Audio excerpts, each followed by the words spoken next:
Nah, cut the music. Cut the fucking music, bro. This shit got me mad. This shit got me fucking mad. Somebody said in the chat, finally, a flipping live stream.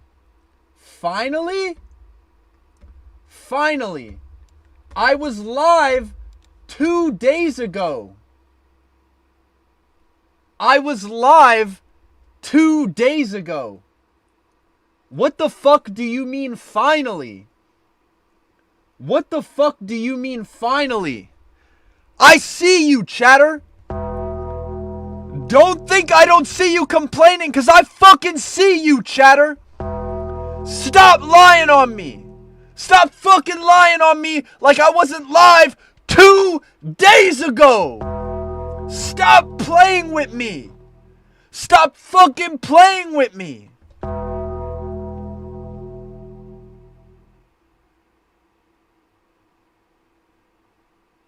Alright, I'm done.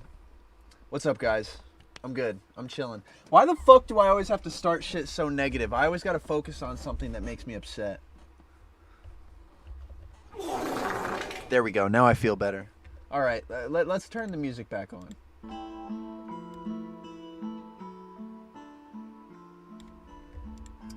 Alright. Oh, Uber Bus Dubs already donated. Oh, he just joined the channel. Okay. Kai don't hurt EM, lol, they just ignorant.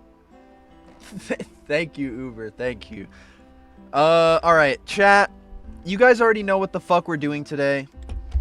Alright, we're getting back to work on my Spider-Man show. In case you weren't here for the last couple of streams, we've been doing some decent work so far. And I say only decent because I'm very hard on myself. Pressure makes diamonds, chat. Anyway, a couple of streams ago, we did... I'm just going to update you guys in case you haven't seen it. A couple streams ago, we did this shot. And then... nope, that's a still frame from the stream. Or for the stream thumbnail. Sorry. Then we did... Well, hold on. Then we did this shot. Nope, that's also the wrong thing. Hold on. There we go. We did this shot where Spider-Man webs a guy up. And what else do we have here? We also have this shot where Spider-Man jumps down from the great big web. But other than that, I'll be honest, we don't have a lot of shots left to do that involve Spider-Man in them. And I don't want to just get them all done in a couple of days, because then I'm going to be doing nothing but animating non-Spider-Man shit for a while.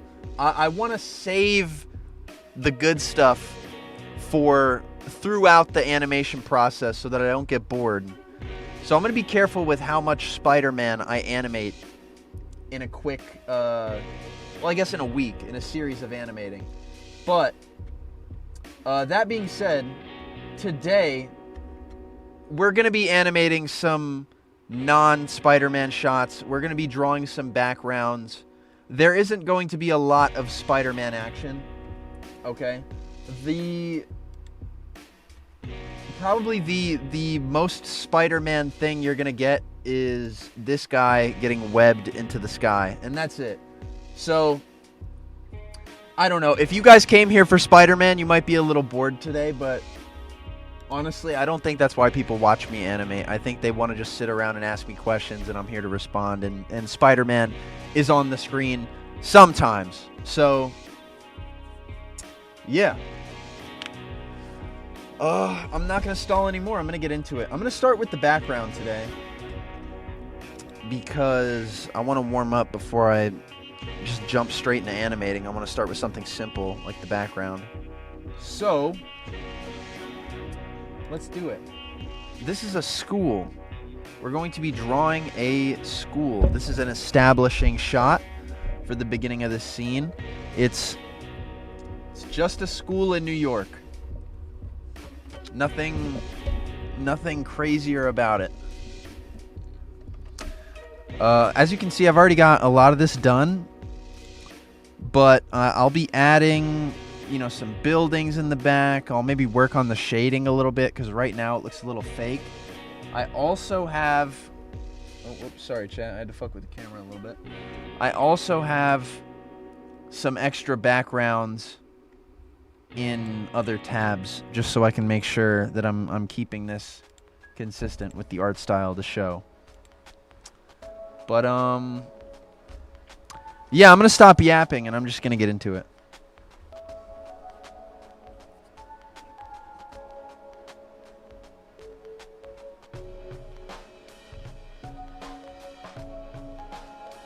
Sorry, I'm getting texts. Okay. We're back to work. We're back to work. What do you think about the new Pete skin coming to Rivals? I think it's really fucking funny. I mean, I know it's Peter Parker, but the dude does not care about his secret identity. I know it's just a skin, so they're not really thinking about it that much. But I look at that skin, and I'm like, damn, this dude does not give a shit about hiding his secret identity. He's got fucking Spider-Man merch all over him. He's got fucking spider webs. He's got A-mazing written on his back like he's Nick A30. He's got all this shit on him that is that's basically just screaming to the world, I am Spider-Man, by the way. So that's pretty funny. Other than that, I don't really have a lot of input on it. Also, forgive me, I am trying to figure out the horizon line for this drawing because I did not get it. Also, I think there are a lot of things in this drawing that are whatever. All right, I'm going to do a rough sketch of the buildings I want to have in the back. And let me just get a straight line going through there. Chat, it's been a while since I've done a 1-point, 2-point perspective. It's been a while since they taught me that in class. They didn't teach that to me enough for me to retain it while I was in art school. Kai, is there Daredevil in your show? Yes, he's actually in this episode. So we're gonna be doing some Daredevil stuff.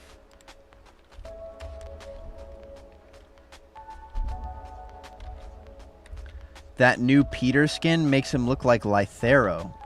Who is that? Is that guy that did that big Marvel Rivals video? With all the animation bits and stuff? I did like that. I thought that was pretty sweet.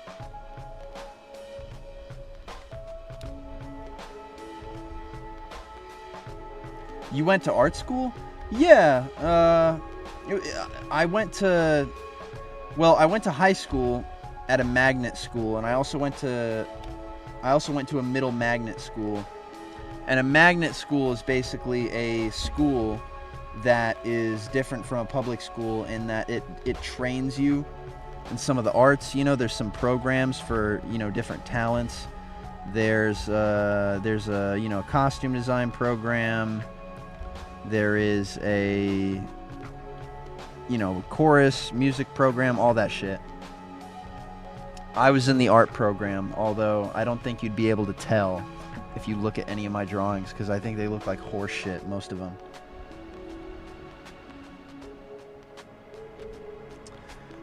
Okay, I'm just gonna do like 1 or 2 real looking buildings, and then I'm just gonna like do some weaker buildings in the back that are just there to, you know, make the, you know, give the illusion of a big sprawling city. So we'll do some decent looking buildings, and then we'll just do some simple scribble buildings that are so far off in the distance it'd be ridiculous if I added some detail to them. That is usually how I approach a lot of the background elements in this show. I've been trying to get better at doing more simple stuff for things that aren't so close to the camera.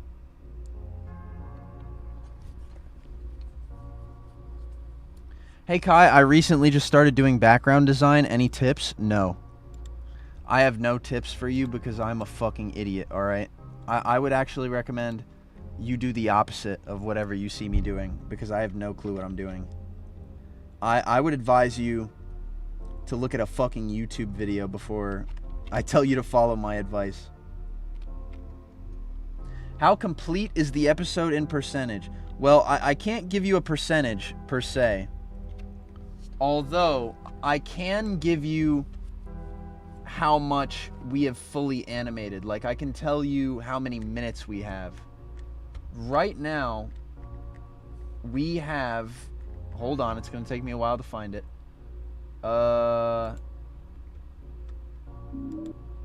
We have 6 minutes and 10 seconds of fully finished animation.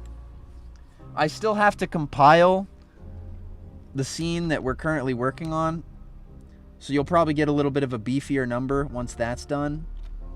But to put it in perspective, right now we have 6 minutes and 10 seconds of finished animation. The last episode was 13 minutes in total, so that should give you a little bit of an idea of how much work we have left. But I will say, I do think this episode is going to be a little bit longer than the last one. Not intentionally, but that's just because I think there are a bit more scenes that I know I'm going to have to go through before this episode is done. Like with the first episode, you know, I knew I had like a rough beat for beat idea of what the plot was going to look like. You know, you've got you have to introduce Maxie as a character, and I had to overlay that with Peter's origin. I had to show where Peter is and what he's doing. I had to, you know, introduce the crux of the episode, which is the illusion. Then I had to have Peter navigating the illusion, fighting the illusion, and then getting out of the illusion. You know, there's a conclusion for Maxie's story. Peter goes home. That's it. For this episode, there are a lot more scenes. They don't connect to each other as much. Like, it's not as concise of a plot as what happened in the first episode. In the first episode, it was really centered on Mysterio's illusion and having that unravel throughout the episode. This episode, there's a little bit more freedom to it in what Peter is allowed to do. So, I guess if this episode was an introduction to Peter, or if the last episode was an introduction to Peter, this episode is kind of like an introduction to the world at large. You know, what happens in the greater superhero, supervillain community on the average day.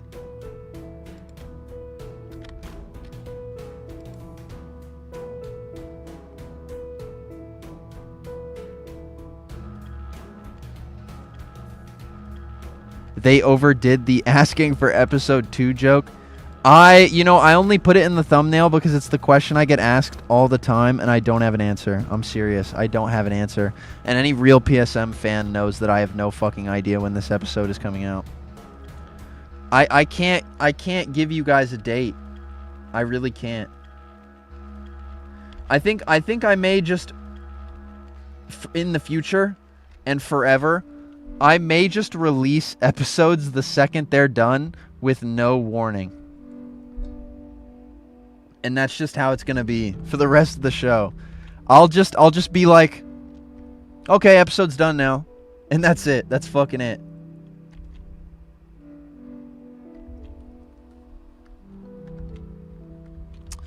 Dude, I always get lazy when it comes to drawing buildings. Like, look at this big window. I spam the big window. Hey Kai, is your version of Peter married, or him and MJ just moved in? Also, where's Aunt May? Well, if Peter and MJ are moved in, I think you've answered that question about Aunt May by yourself. I don't know. I do have to do a little bit of thinking about Aunt May because she's obviously not living with Peter, but I want to do at least one episode that, you know, updates the viewer on where she is, because she's not dead. She's very much alive. I just haven't thought of a plot where it's convenient for me to relay information on Aunt May. I just haven't been able to do that. Was that Pooh Brew in my chat? What's up, Pooh Brew? Low key getting pegged right now. All right, bro. All right, dog. Why you gotta tell my stream chat that, man?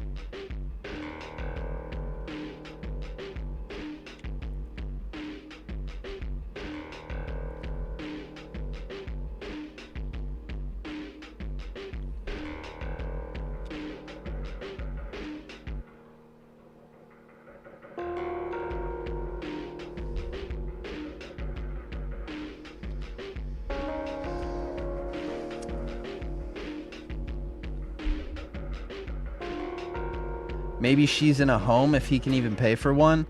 I don't know if I'll have her in a home. I may just look at the married era of Spider-Man comics, see where she is there, and then just slap her there in my show. And I know that sounds uncreative, but come on, bro. I just want to follow the comics. I want to make a piece of Spider-Man media that works within the comic framework. I think there's too much Spider-Man media out there that's just like, I'm going to do whatever the fuck I want. I don't give a damn about those books. And I don't want to be that. I want to be the Spider-Man show that I want to see in the world.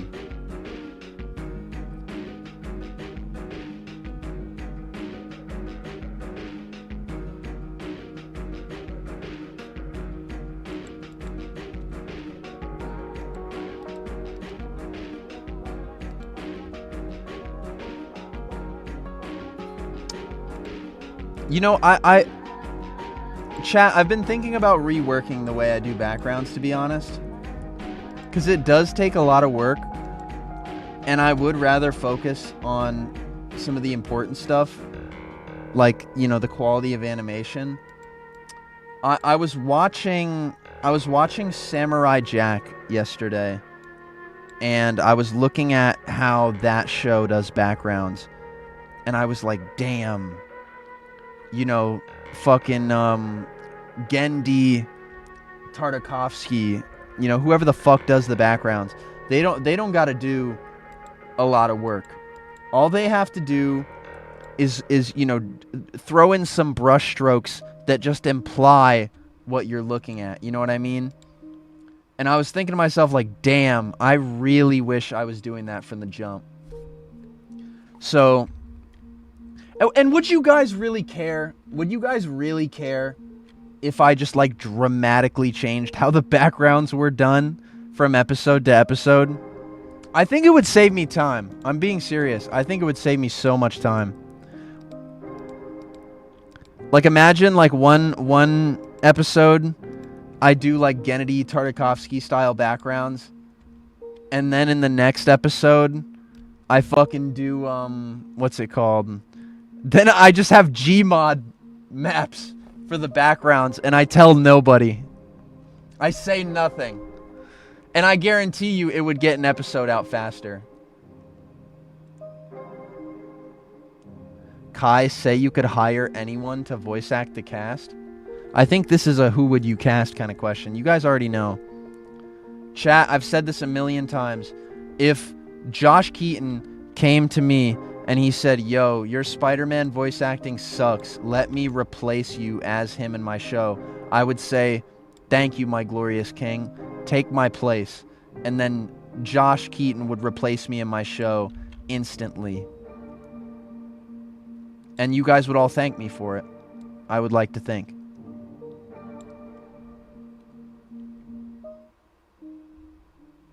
Bro, Gmod map backgrounds are so good. I know. I wish I just stuck with that because I was gonna do that at first. So cool. They gave me $4.99. D, what's up, PSM? How's your day? Also, It's going what's good. your favorite Spider-Man of all time? My favorite Spider-Man of all time? This is kind of hard for me because, you know, the more I've read comic Spider-Man, I've really started to appreciate him.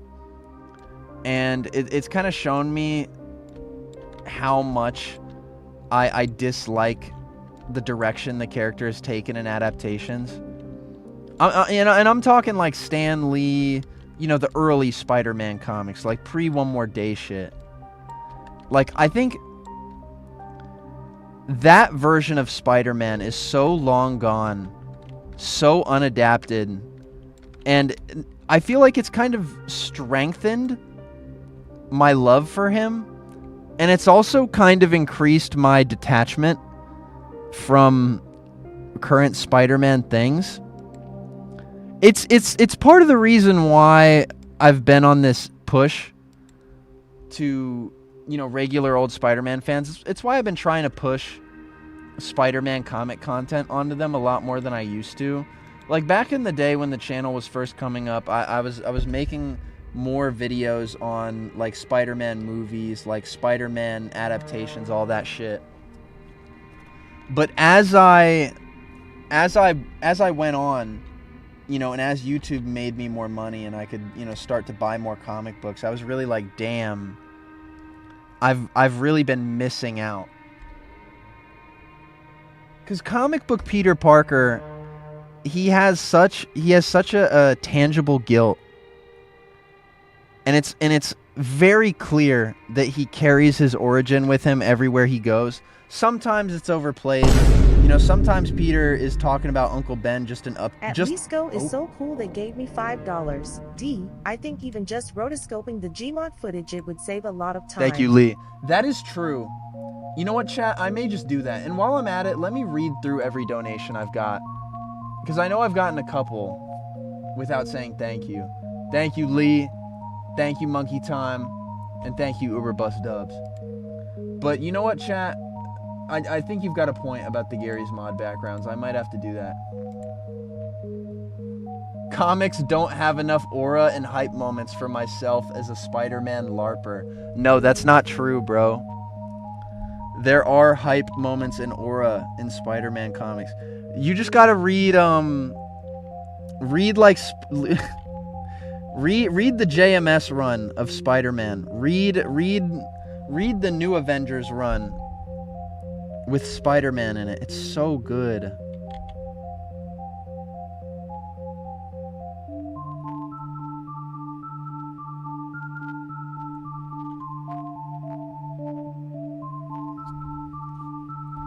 Kai, who would you want to voice act Venom? I already have someone voicing Venom, and it's the great Show the Show. Incredibly lucky to have their voice acting talent on my production. See, it doesn't even feel right to call it a production, bro. The shit that I do to make this bum-ass Spider-Man cartoon. I'm over here calling it a production. Lame.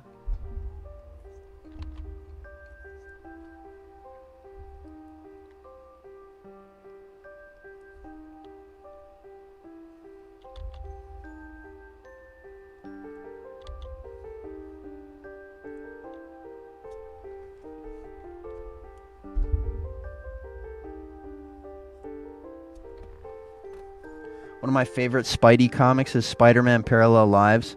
Yes. I love Spider-Man's inner monologue throughout that comic. It's so fucking good. I really wish I could just beam that comic book into the consciousness of modern day Spider-Man fans, along with Ditko and all that shit. Because there are so many Spider-Man comics that would just cure some of the dumbest shit we see said about Spider-Man in the modern day. Like all those people who are talking about, oh, Mary Jane's a whore, Mary Jane's this, Mary Jane's that. Read Parallel Lives, bro. Shut the fuck up and read Parallel Lives. Like, read the marriage era of ASM, bro. I don't want to hear this shit.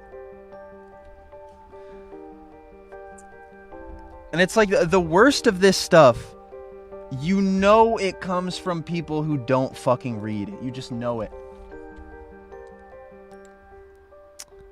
But yeah, my show takes place I think right before, I want to say, cuz I'm saying I think cuz I don't want to I don't want to be specific about it before I set it in stone. But my show takes place, I want to say, right before Peter and MJ get married. Now, I know there is a little bit of continuity error in that, because in the comics, when Peter and MJ get married, then they move in together. But I'm, if I'm doing it that way, they obviously haven't moved. They haven't gotten married yet, and yet they're moved in together. So I think I may slightly shift the timeline on that. There are a couple of other comic stories that I want to shift the timeline on.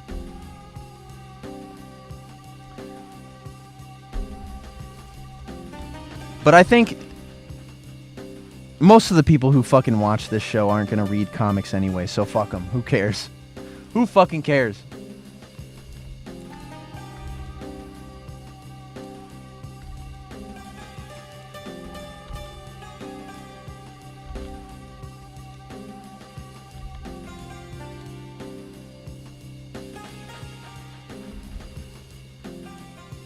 Okay, something about this background looks a little wonky, but I don't know.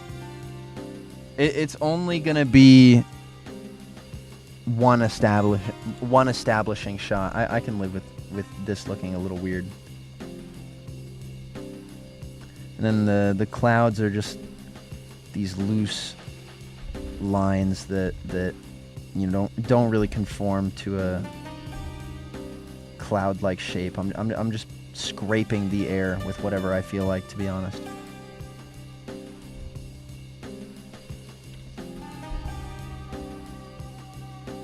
Imagine the time saved if you just made motion comics. I don't know. I feel like I have to stay as far away from the comic medium as possible, because if I just make, if I was like, okay, when I do my Spider-Man tale, when I make my Spider-Man story, I'm just going to adapt a comic book pretty much bar for bar.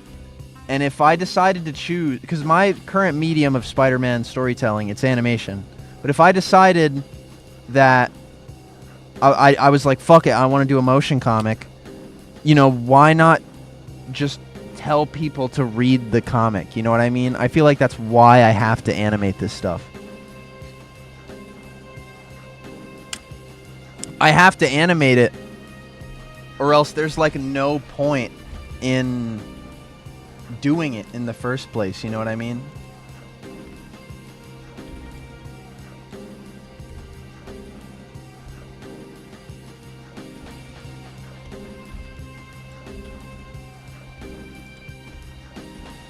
Kai, have you seen the new Peter skin in Rivals? Yes, I've seen it. Whoa! Oh my god! Lee Seiko, your pockets are endless! Thank you! Has just shocked a child with $100. I have to go, but enjoy the stream chat. Dude, thank you, Lee. Like holy shit. Yo, can I get a W Lee in the chat? Thank you so much for $100 fucking dollars, bro. Lee, I hope to God that you've got a high-paying job that allows you to fucking donate like this. Sometimes I'll be up at night thinking, like, damn, bro, that motherfucker Lee Seiko gave me $100. I hope he has a fucking high-paying job in a Lamborghini to... Like, how do you afford this shit? Bro, I hope you're good out there, Lee, wherever the fuck you are. Holy shit. Fucking Lee, the big spender. But yeah, if you guys are getting excited for all this new stuff that's happening in Marvel Rivals, be sure to set your notifications for the Rivals stream that we're going to be doing this Friday when Black Cat drops. To be honest, I don't really give a fuck, alright? I'd rather play Tomodachi Life. You know what I mean? I'd rather fucking play Tomodachi Life. I am way more excited for that fucking game than I am for Black Cat. Chat, like, I am not kidding.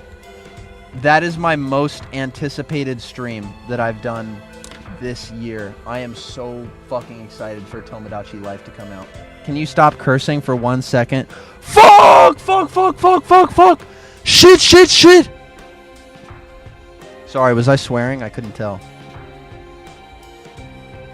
I have the I have the humor of a 5-year-old.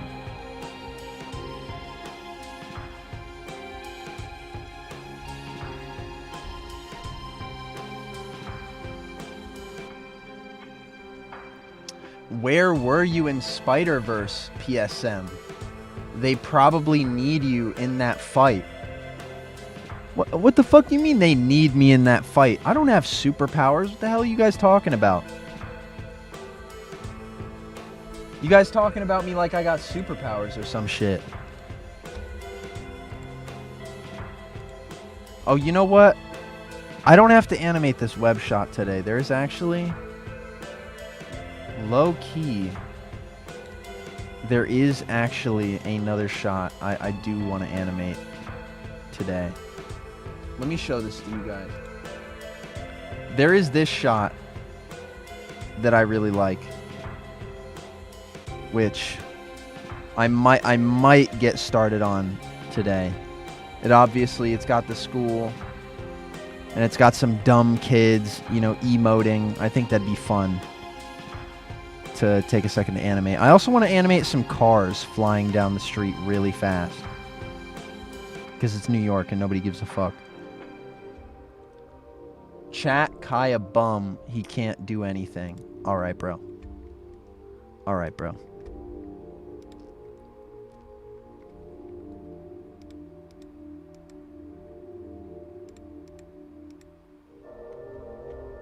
Why is there some kid hanging? I don't know, bro. Why do kids do stupid things? Why do kids do stupid and strange things? I have no idea.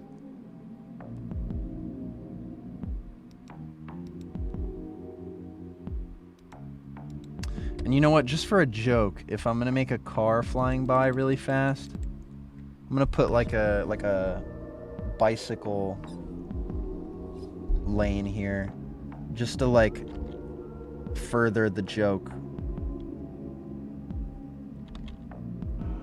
You know, because if you're speeding in a fucking bike lane, you're a sociopath. So, you know, we'll put a little bike symbol.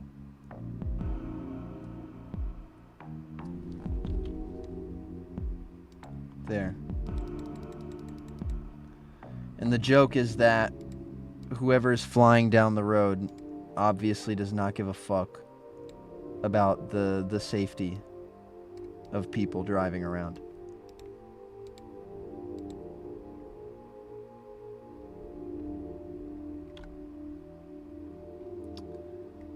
Are you ever going to make the show free to watch? Bro, what are you talking about? The show is free to watch. The show is free to watch. All you have to do is find the upload on my channel. Now, the previews that I upload, those are not free. But everything else around the show is free. The show has never been pay to watch, ever. Let me experiment with something for the background, actually.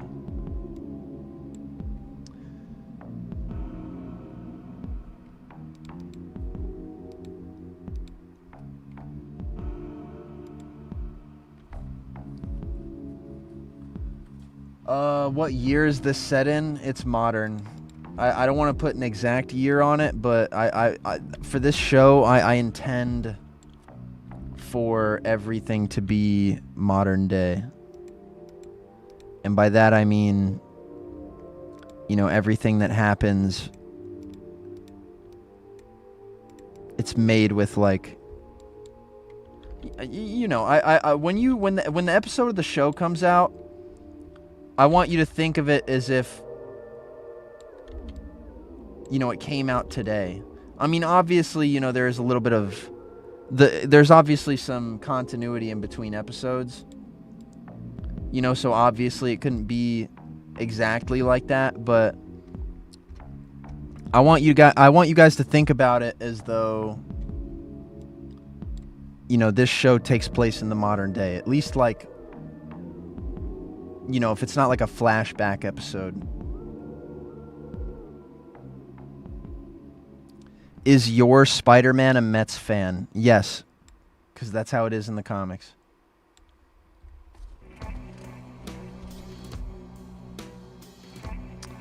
I feel like there's something wrong with this shot. I don't know.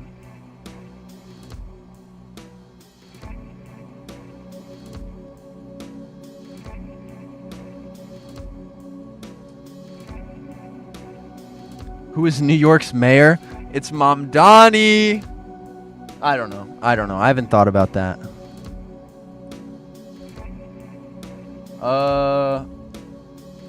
Fuck it. I think it's fine. It's fine as is. Alright. We've got the school. Now we have to animate the stupid little kids. Is your Spider-Man Peter Parker? Who is that?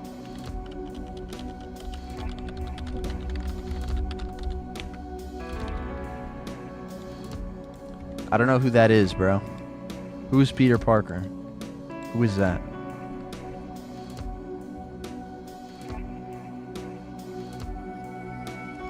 So COVID is canon. Ooh, that is a good question, actually. I haven't thought about COVID.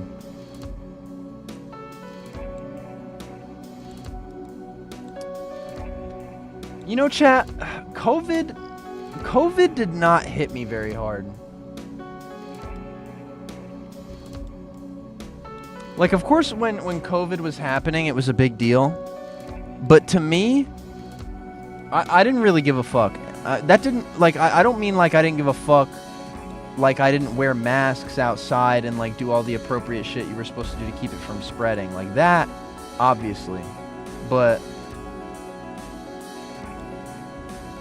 I don't know, like it didn't really bother me as much as Bo Burnham would like you to think it bothered me. You know what I mean? With that fucking inside shit, and he was freaking out about being locked inside. Like, I was fine. I was cooling. I was cooling during COVID. I did get COVID myself, though. And that was a mean little motherfucker to have to deal with for a minute. But I was fine after that. I was pretty much fine. Yo, where are the kids? Where are the kids? What the fuck? Did I mess this up? Did I put it on the wrong frame? What happened? Okay, I fucked up.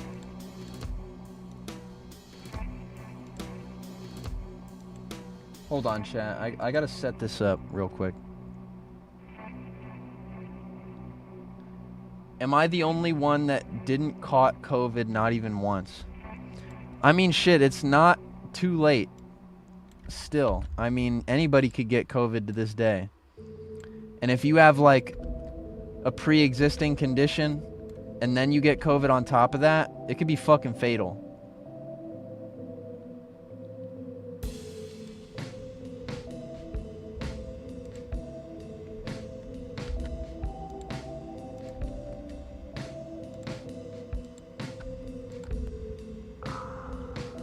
Alright, here we go. But yeah, I caught COVID. It was a fucking son of a bitch. Like, I felt horrible for a whole day. And then, you know, I was weak for a little bit. And then it was over. Now, if I was somebody's grandpa, probably would have fucking died. Oh well. I'm a young buck. I was a young buck at the time. So I dropped that shit like a bad habit.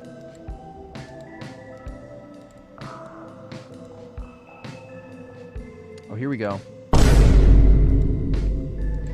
Monkey time! At Moon Time is so cool they gave me $4.99. D. Hey PSM, I'm bored. Would you rather be the first man on Mars or the next man on the moon? I don't know. I don't really care to be the first, you know what I mean? I'm not big on space. Space is cool, yeah.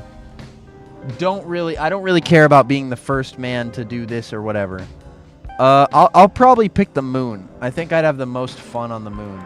Just hit like a fucking backflip. Double backflip. That's probably like the only time I could do a double backflip on ground is if I was on the moon. Alright, so I need...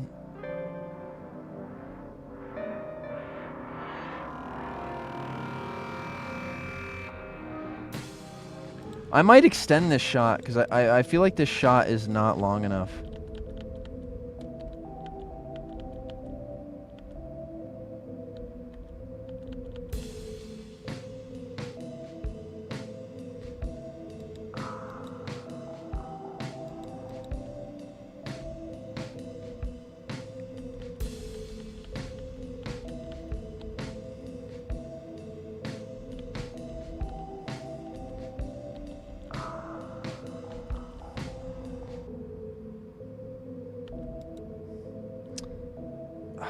I'm having trouble for some reason.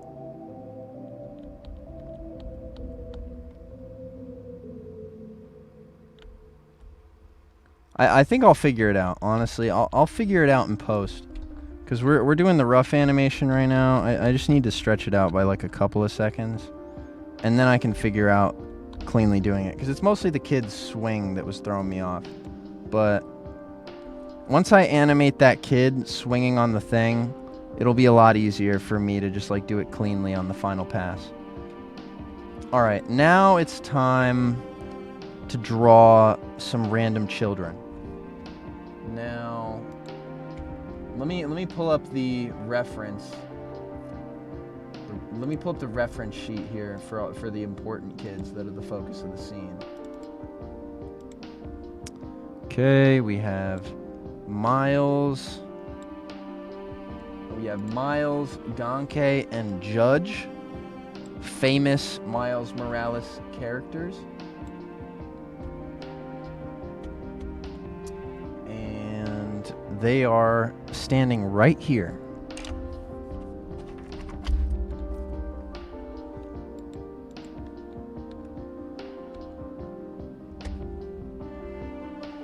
Kai is your name, Kai? No, it's not my real name. It's a lie.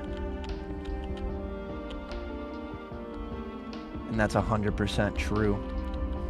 Never lied in my life, ever.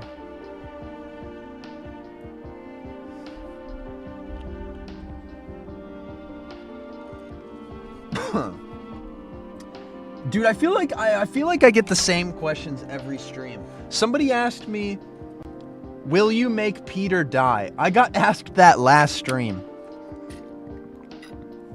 No, I think Peter dying is unrewarding for Peter. I don't think that the best way to end Peter's story is by killing him.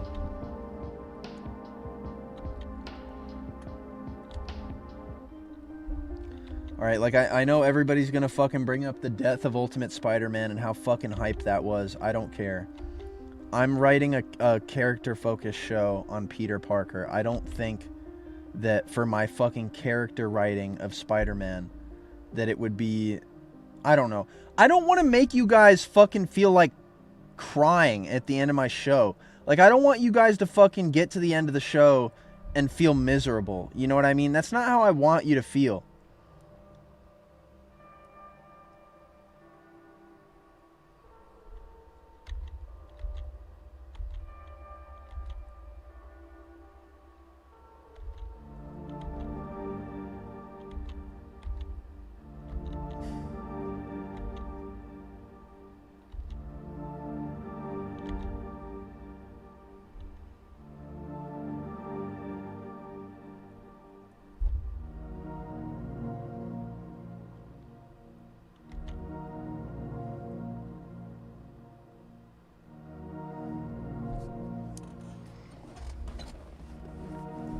Will any person die in your show?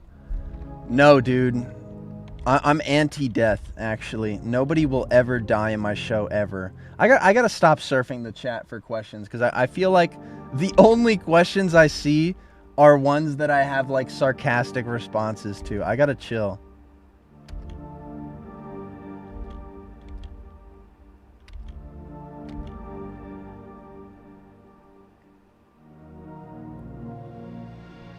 Also, Miles is a little far away from the camera here, so he's gonna look a little chopped, alright? You're gonna have to live with that.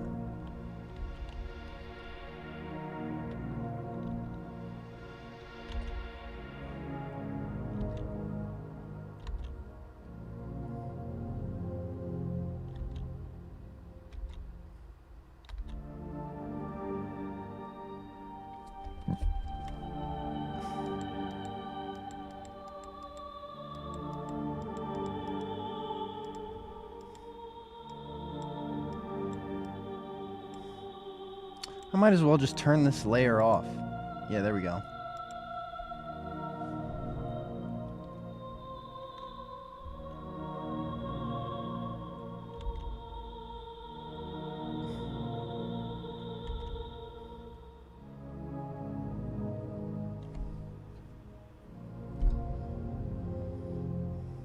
Trudy technically died. No, not even technically. She did die. She is dead. She is dead as fuck. She is as dead as Uncle Ben, if that puts it into perspective for you.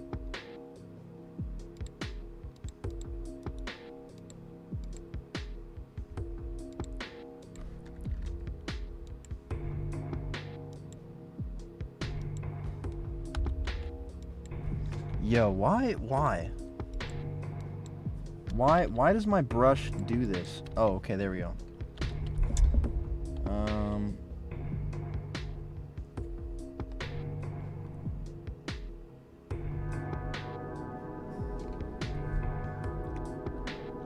Kai, are you related to Sanat?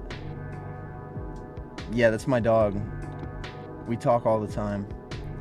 He's trying to give me advice on how to come up. Like, he keeps telling me about books he wants me to read. And I'm like, bro, Kai, I'm not trying to read that shit. Like, I read Spider-Man comics only. Like, you're trying to throw me off my game. You're trying to throw me off my grind. And he's like, no, man. Reading will make you a better person, I swear. And I'm like, bro, leave me alone, Kai Cenat. Leave me alone. That's pretty much how our last conversation went. It's actually been a while since he's reached out. I think he forgot about me. I think he forgot about his good old cousin, Kai.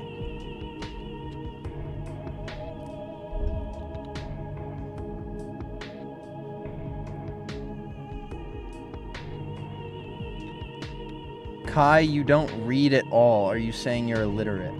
I am illiterate except for Spider-Man comics. Like, I only read Spider-Man comics. Like, the second a Spider-Man comic is put in front of me, I gain the ability to read because I don't normally have it. But if you put like a piece of literature in front of me, like my ability to read like instantly disappears right there. I'm not kidding. This is true, 100%.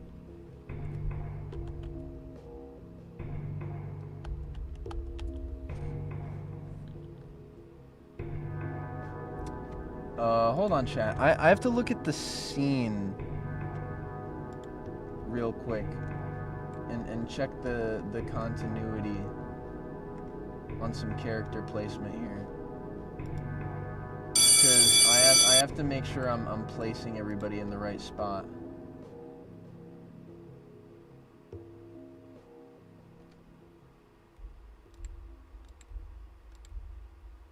Wait. See, now I've confused myself. Hold on. You guys can't see what I'm doing because I don't want to spoil the scene. Not like I haven't already.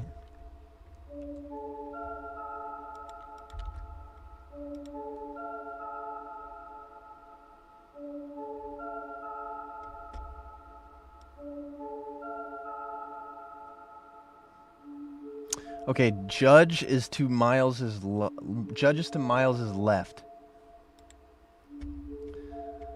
PSM, is Mary Jane Venom? No. Although I did heavily consider doing an episode where she becomes Venom, and I somehow tie that into the Carnage story.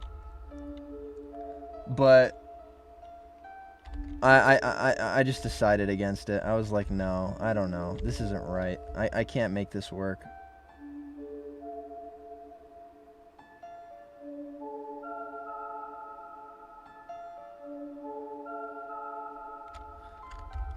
But I was heavily considering it.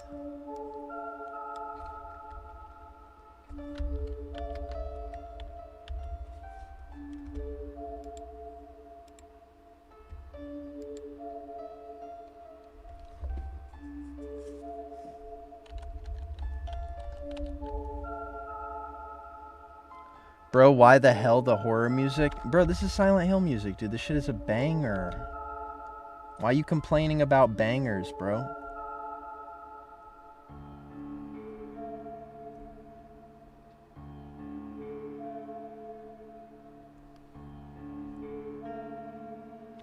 Like current MJ Venom or just Venom who is MJ? Nah, I was thinking of adapting that the current MJ Venom stuff, but I decided against it. I just don't think I've done enough development on how MJ feels about Venom. Because in the comics, there is a very clear, like, traumatization. Or, like, there's some clear trauma there between Venom and Mary Jane that I also want to happen in my show. And with the way I've set up my show, which I do kind of regret doing all this black suit stuff so early, or like, you know, implying the existence of the black suit so early. All this stuff with MJ and Venom, you know, for those of you who read the comics and know how MJ feels about Venom, I'm planning on having that stuff already have happened, and if I do talk about it, or not talk about it, but if I do show it, it'll be in a flashback sequence or a flashback episode entirely. I do want to do an episode at some point that is just entirely dedicated to the origin of Venom. Because I think there are not enough Venom stories that, like, truly highlight why Venom does the things that he does. And I want to be that change.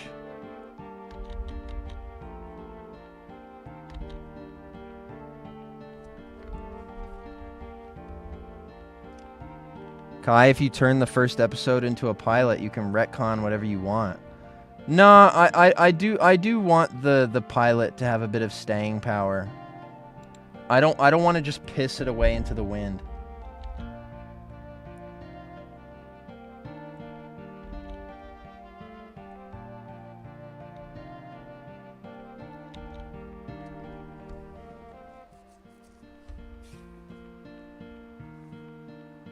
In what suit do you animate Daredevil in this episode in? Like the OG red one, the yellow one, or the black one? He's gonna be in the red one. Don't you worry. He's gonna be wearing his comic book suit. Oh wait, I'm not supposed to color them yet. I'm gonna wait.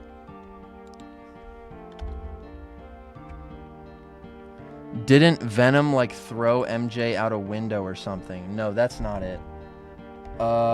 When one of the first things that Venom does as Venom is he finds out where Spider-Man lives. He shows up, and Mary Jane can only see Peter, or not Peter, but she sees Venom in the darkness, and she thinks it's Peter because it looks like Peter. You know, Venom is wearing Peter's suit, Peter's logo, everything. But then Venom shows his mouth and instantly horrifies Mary Jane. Like, Peter comes home to Mary Jane and she's like a frightened child. She's like pissed herself. not literally, but like she is metaphorically shit herself in fear. It was so terrifying, right? And you know, imagine being Mary Jane, right? You're a woman who lives in New York, right? You've already got a little bit of that fear, you know, that fear of being a woman in you, you know, and you feel protected by your husband who's a superhero.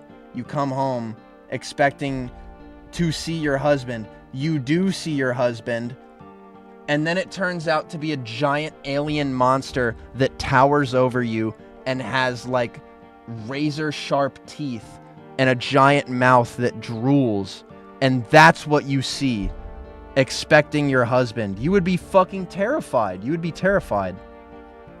So after that moment, Mary Jane is like completely turned off by the black suit. She hates the black suit. She hates Venom as a whole. And that is something that is canon to my show. I want that to be canon. Do I really need to have Judge wobble on the frame? I don't think so. Because Judge is... Well, no, he's tapping on his phone. I'll let him wiggle in the frame. Fuck, now I gotta redraw his shoe. Kai, when is episode 2 coming out? I don't know. I have to finish animating it.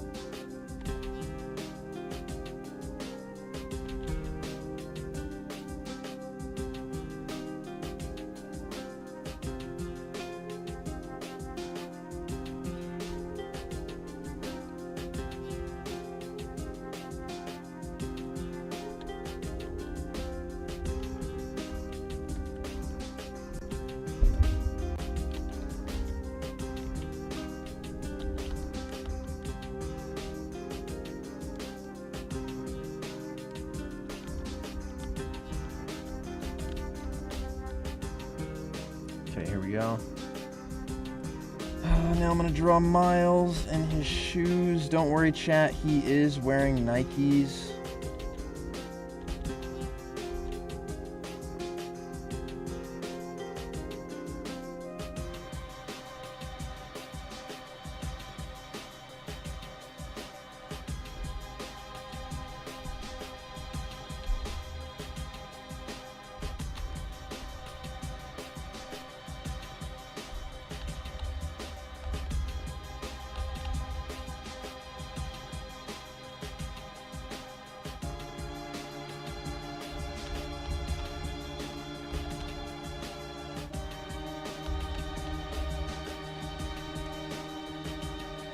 Kai, who do you think is the most underrated Spider-Man voice actor? My opinion is Rino Romano.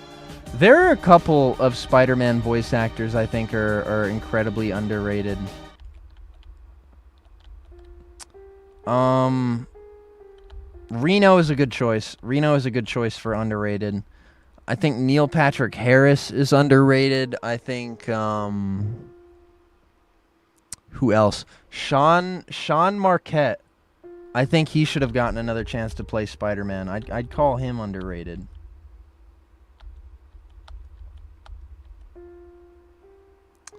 All right, now let's draw Gonke.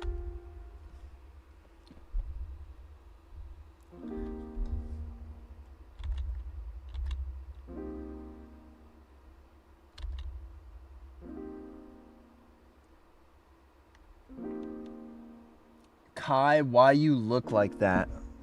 I don't know, bro. That's how Channel Dog designed me to look, bro.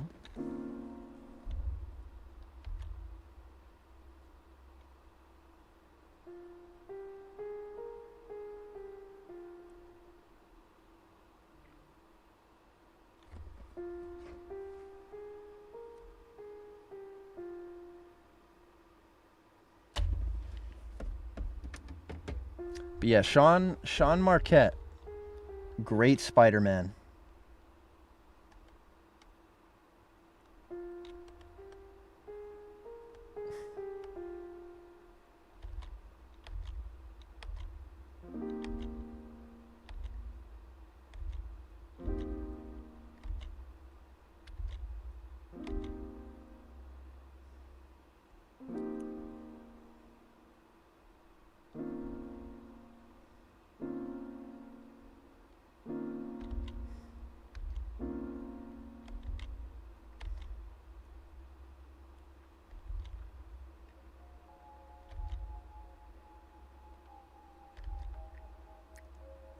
Kai will PSM be in this show. I did animate a PSM reference into the background for one of these shots. That being said, I don't know if I'm ever going to do that again. I want to be careful with how much I get self-referential in this show. Because I don't want... You know, every 5 seconds you're watching the show, I don't want you guys to be reminded that, oh, this is a PSM thing. This is a PSM whatever. I don't want you guys to constantly be reminded of my existence while you're watching the show. Like, I'm here to give you guys a Spider-Man thing. You know what I mean? If it was a main channel video, then maybe it'd be different. Like, maybe I'd be a little more referential. But, you know, when these episodes come out, it's like a special event. You know, that's when I want my persona to take kind of a backseat. And I really don't want you guys to be thinking about me while the episode is going on. Because it's not about me.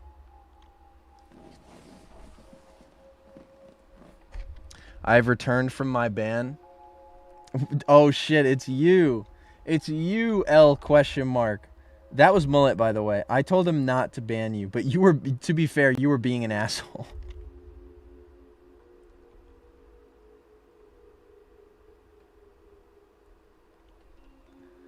But, what was I saying? I don't remember.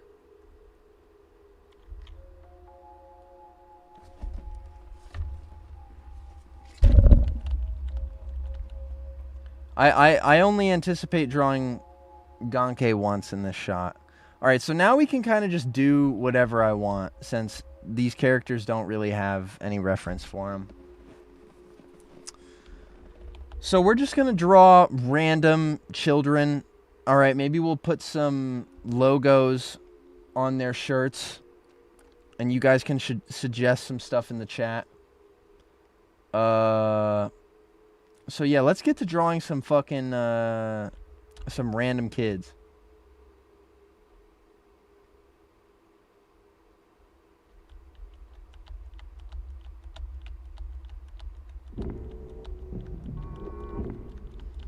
All right, we've got our work cut out for us in some of these. I'm gonna make one layer just for the swinging kid.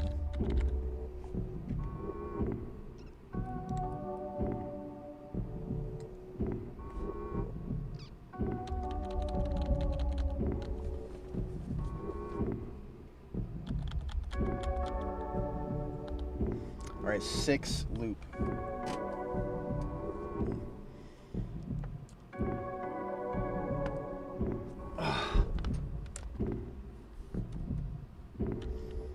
Make one kid have a Dragon Ball Z logo on his shirt. What even is the Dragon Ball Z logo? What even is that?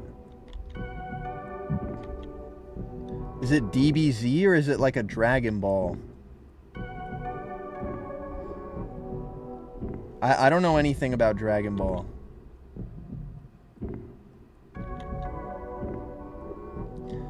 You know, maybe I'll draw it on this kid.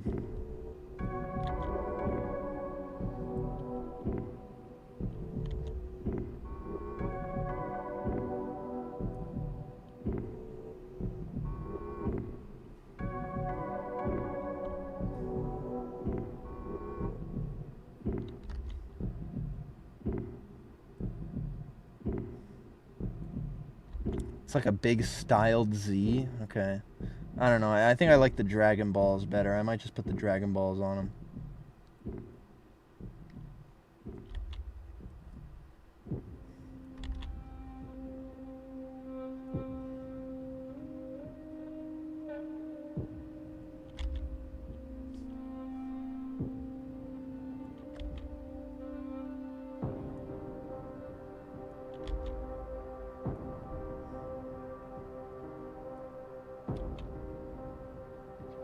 How many of you guys in the chat have played the Silent Hill games?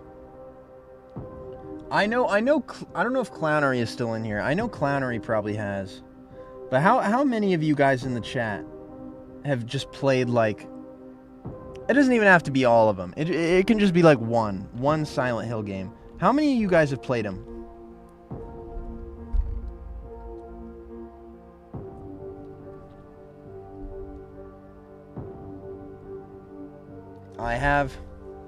I've got some fucking opinions about those games.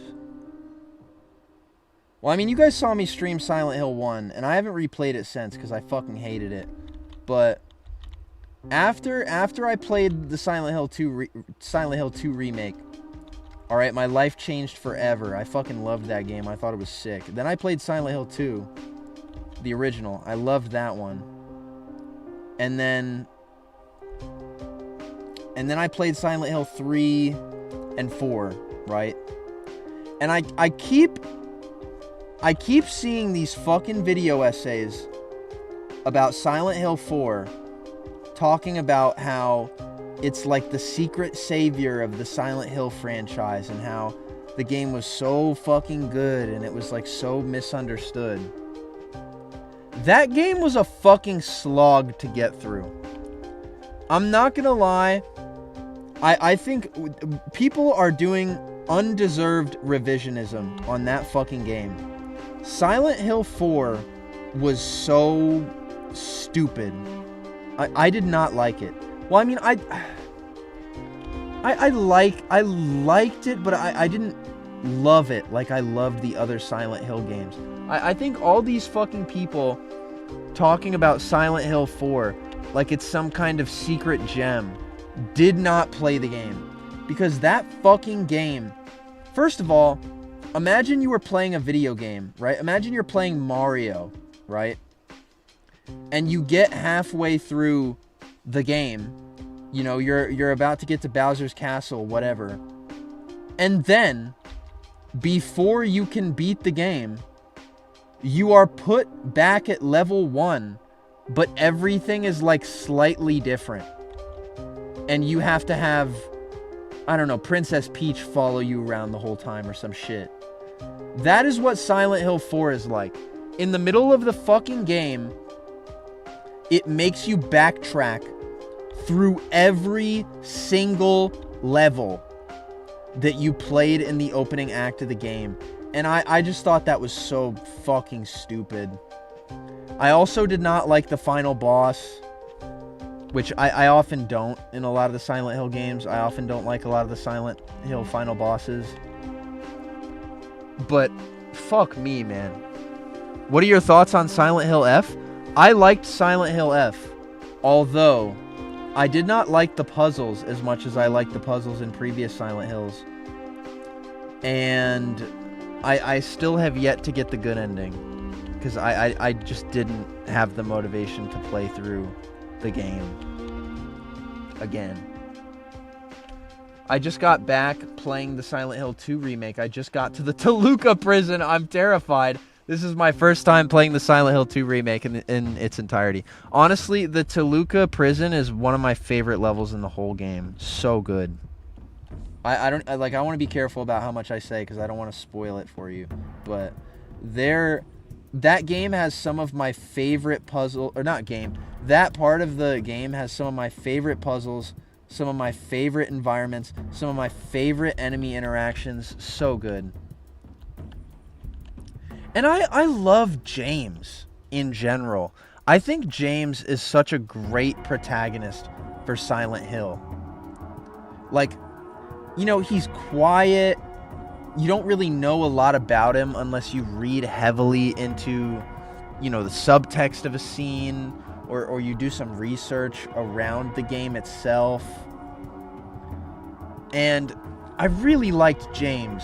And I just thought his struggle through Silent Hill 2 was so fucking sick. And he's not a good person by any means. And I think that's part of what made me like him a lot more, because a lot of the things that fucking haunt him, you know, because Silent Hill is an experience that forms around the person experiencing it. Like, James is so fucked up, and that leads to seeing some like really great stuff in the halls of, you know, wherever the fuck you're going. Wait, what the hell? Did I repeat? Oh, yes, I think I did. I think I do have to repeat some of this stuff.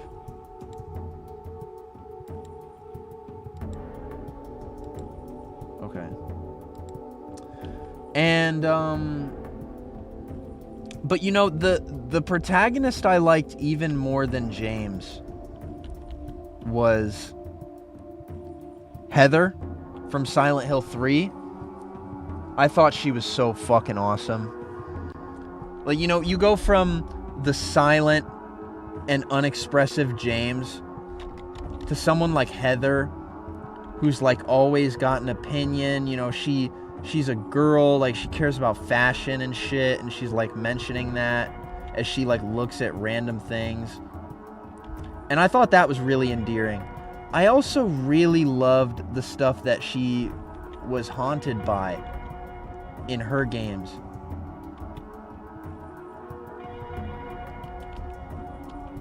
But then you get to Silent Hill 4, right?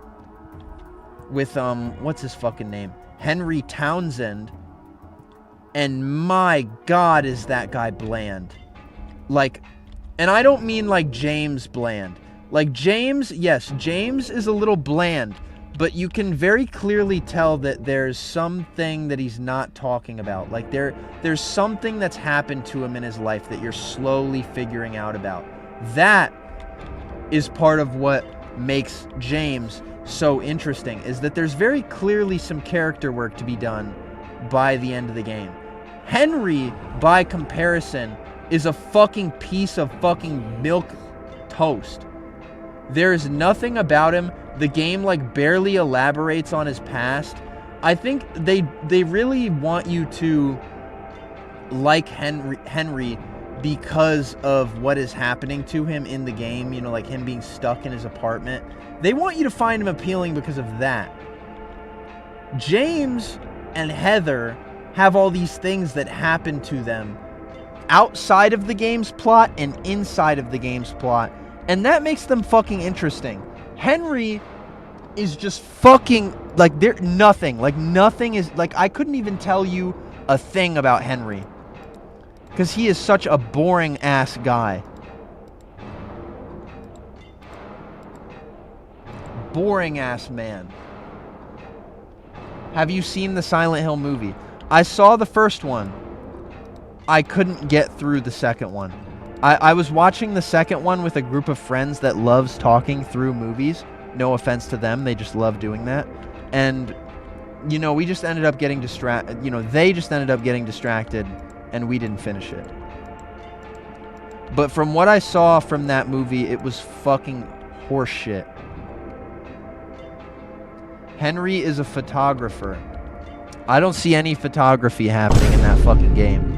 And I also don't even fucking remember it happening. You know, remember that being mentioned. $4.99. D. This town is full of monsters. How can you sit there and eat pizza?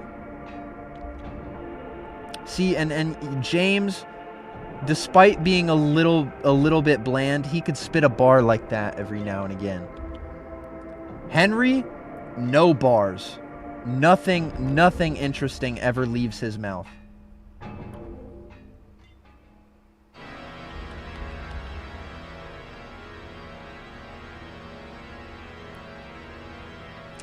But yeah, I still have yet to play some of the shittier Silent Hills. Like, I still have to play Silent Hill Homecoming. And I don't know how many of you Silent Hill heads in the chat can, like, tell me not to. But I still have to play that game. Messi or Ronaldo. I don't give a fuck about sports. I'm sorry.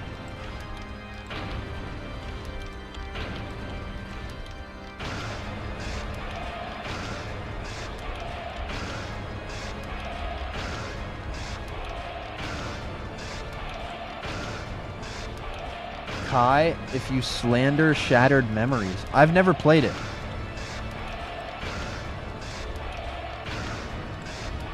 I can't slander it if I've never played it. Hey PSM, first time catching your stream live. I love your videos. Yo, thank you, Disco.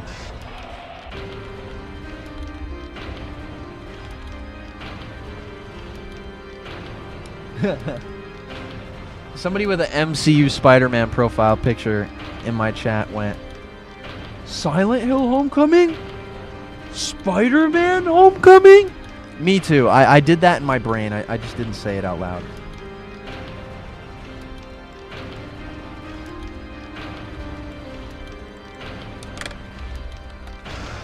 Yo, we got Hannah of the chat playing Marvel Rivals. Like, I just saw her log on. Kai, give a kid a Sonic top. I already gave a kid a Sonic top in a previous shot.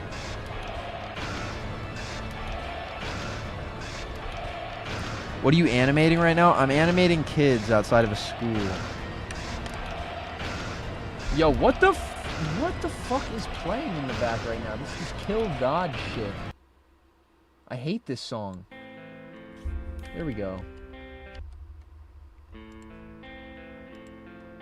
Chat, I almost started this stream with Pink Panthers playing in the background. I'm not kidding.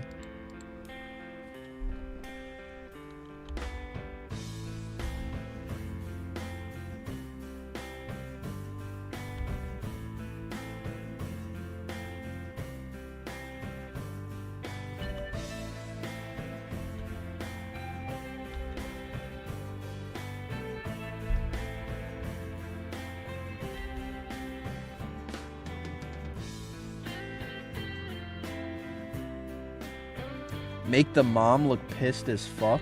This is not a mom. This is a teacher.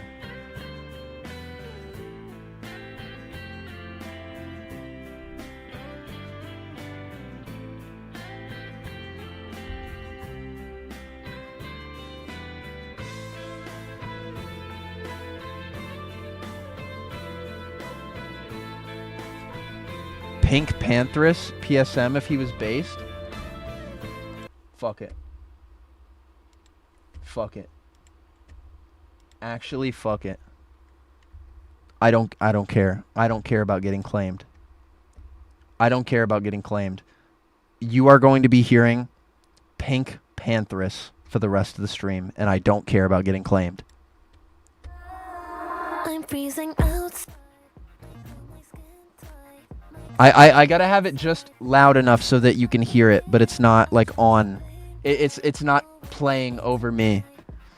Chat, this stream could get clapped into oblivion. I'm gonna put my favorite Pink song at the moment. I'm gonna put it next in the queue. I'm actually gonna sort the queue by how much I like these songs. Let's see. Let me get some old Pink in there. Cause it's showing me her new shit. But I like a lot of her old stuff as well.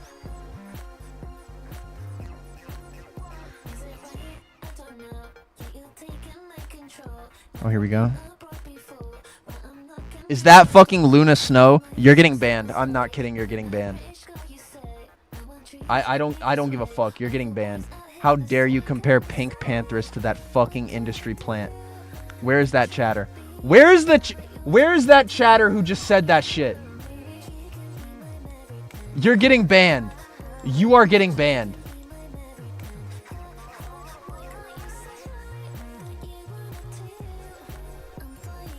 My fucking stream page just shut down. Chatter, my stream page crashing just saved your life. Okay, never mind. Can I ban Wallace for saying no?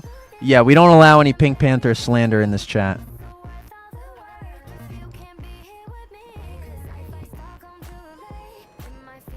This is my shit.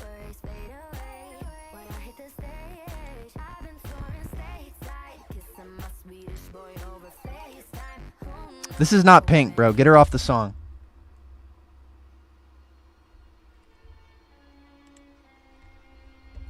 I just fucking flashed my Spotify to the whole screen, alright? That's okay. I'm turning it up in my ear.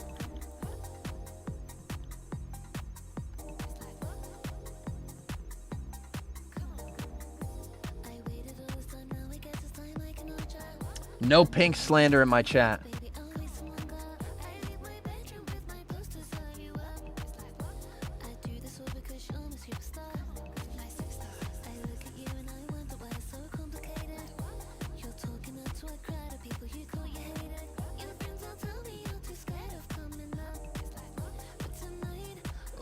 You know, sometimes, chat, I'll think to myself and I'll like, oh, I want to do this on stream. And then I'm like, no, my fans are gonna hate me for this. but then I do it, and you guys are like, no, I love this. This is how I feel about my Pink Panthers moment right now.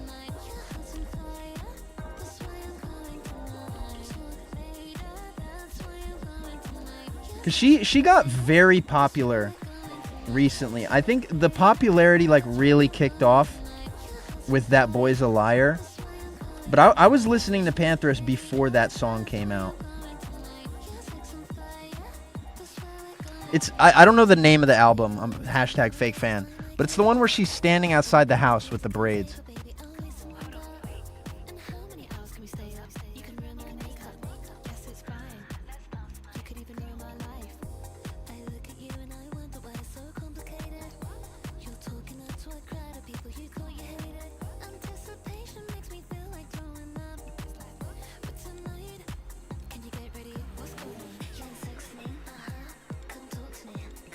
Yo. And on another front, I saw somebody on Twitter call Pink Panthers an industry plant. And I was ready to throw away my account at that moment and just lose my shit on them. Cause like, bro, Pink Panthers is not an industry plant. She has been making music for so fucking long. And it took her a fat minute to get as viral as she is today. I wanted to skin that man alive.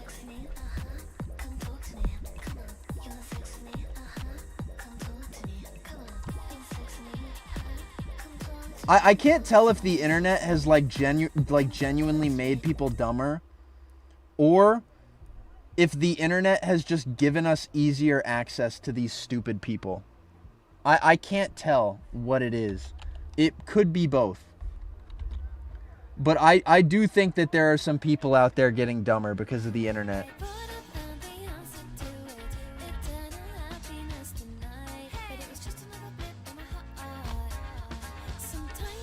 Someone in the Satormus in the chat says Kai is the #1 feminist. All right, bro, chill out. Chill out, bro. I'm still a man, bro. Not that you can't be a feminist and be a man, but like I obviously have like some blind spots.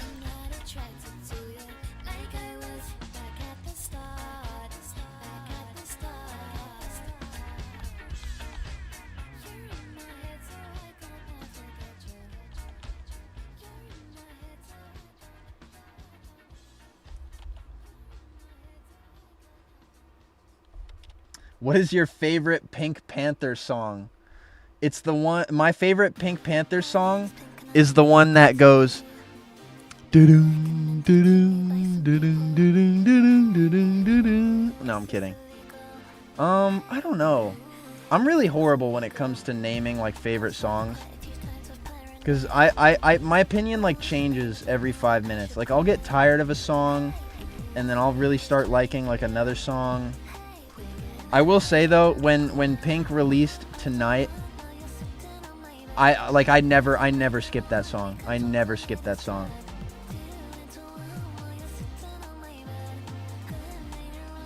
Quote unquote, chill out. Kai, does this mean you're not a feminist and a misogynist? Hashtag cancel Kai, he a bum and a misogynist. Alright, bro. Alright, bro. I didn't say any of those things!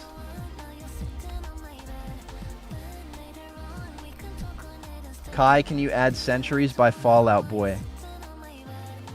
Chatter, it's taking everything in my being not to say fuck no and ban you. I'm being mean right now, I'm sorry.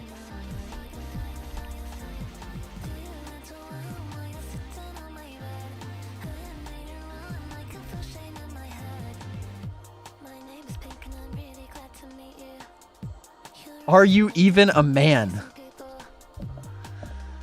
Sometimes I wonder.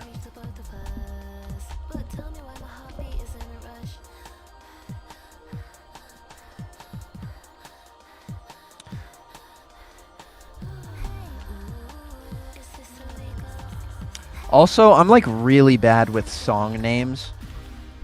And that's because half the time when I'm listening to a song, I am in the car.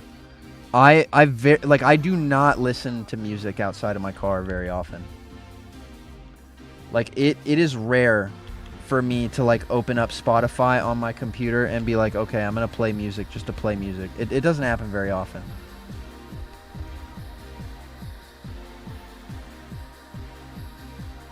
Fuck me, bro. Sorry, dude. This song is just fucking getting me.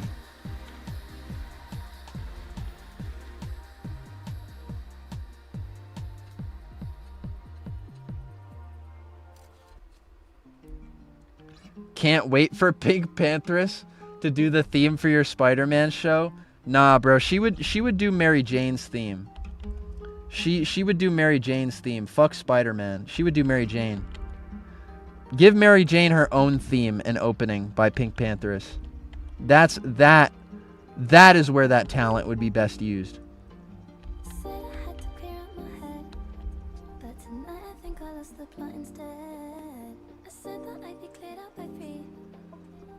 Quote, sometimes I wonder, end quote, Kai, no matter what you are, I'll always support you, trans flag. Joke, just kidding, I'm not transvestigating you. Bro, you're gonna start a case against me with those fucking right-wingers that like suspect everybody of being trans. You're gonna open up a case against me, bro. Chill out. Chill out!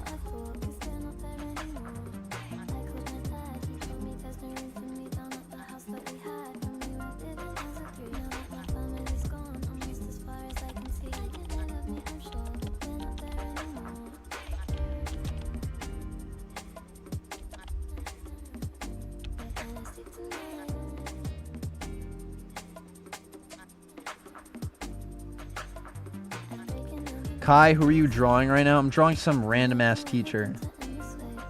Who knows if she'll ever become a reoccurring character.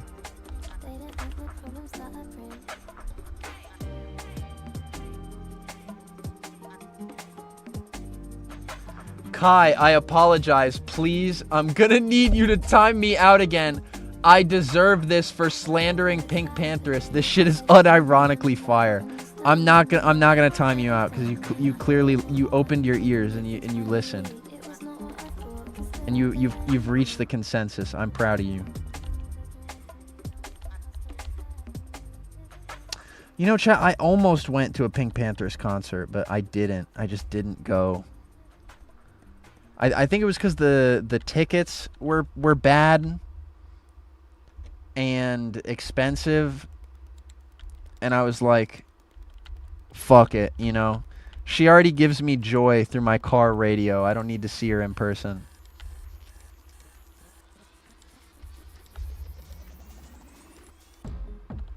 Yo, what is this? Is this a remix? This is a remix. This is Tonight plus Basement Jacks. I don't like a lot of the Pink remixes, but I'm gonna let this one go. Oh my god.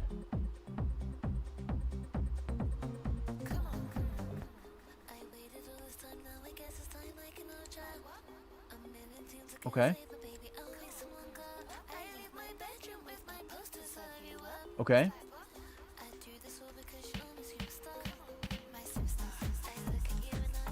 God damn!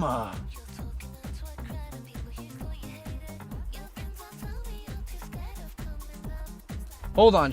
Let me add some of my shit from my playlist into the queue.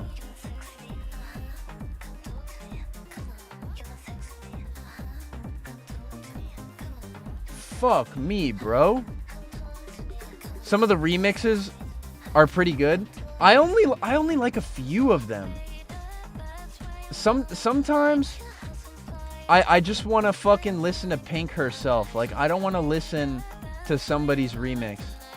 I know she probably like approves a lot of the remixes, but I prefer the shit straight from the source. Like, I don't want to hear a remix. Most of the time I'd rather take the original.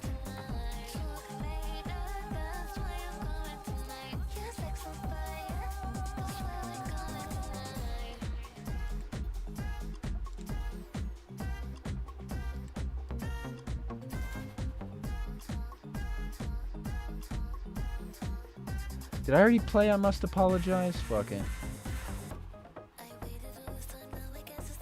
I'm wasting all this time just setting up the fucking rotation right now.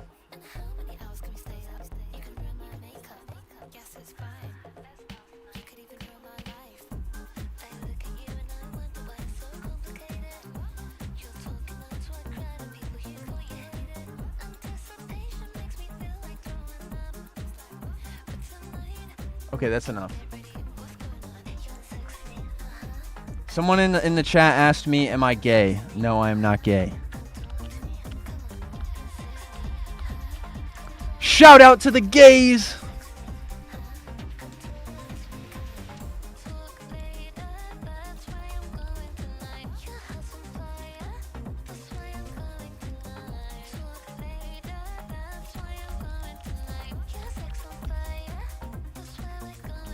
Yeah, I was about. Whoa, that's not the right shade either. Okay, there we go.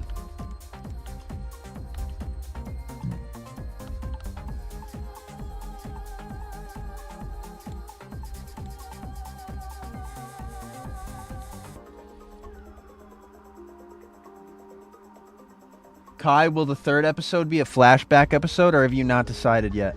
I wanted the third episode to be another episode done in the modern timeline, but I don't know. I'm kind of going back and forth on it right now. I will say, chat, I think one of the things I dislike the most about my show right now is how much like character building I've done for Peter specifically.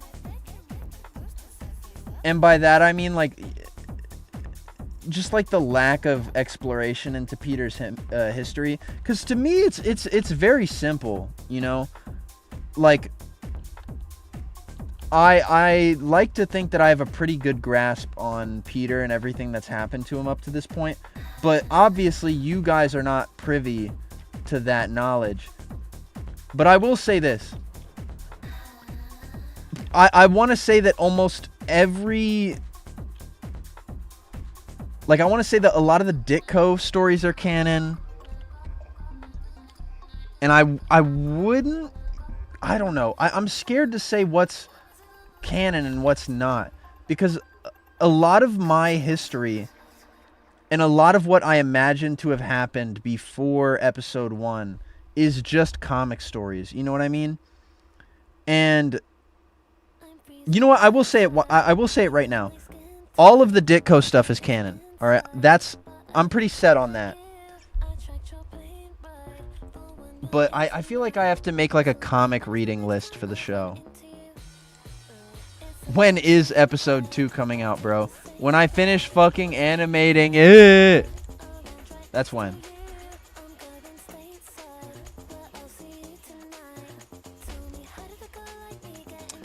That random teacher reminds me of the fat one from Captain Underpants. Thanks.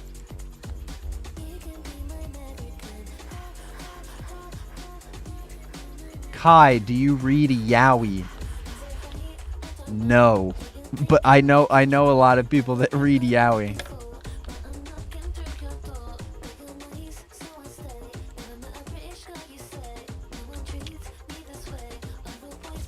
Alright, let's see how this teacher looks. Okay, pretty good. We getting GTA 6 before episode 2? Now, that is not true. You're going to get episode 2 before GTA 6. I got to start saying that. I got to say my show will come out before GTA 6. That I guarantee. I guarantee that episode 2 will come out before GTA 6. And that is on my grandma's soul. For real.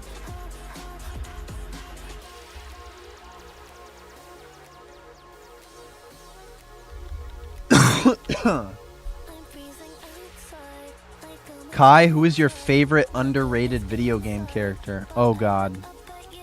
Now see, now you guys are about to fucking hear some shit about me that you probably don't know. I love Rayman. Rayman is one of my favorite characters ever, and he gets done so dirty all the time. He's getting done dirty to this day. I miss Rayman. I miss him very much. Now, I calling him underrated, I don't know about that. Because I did go back and play Rayman 3 recently. Did not really like that game as much as I remember liking it.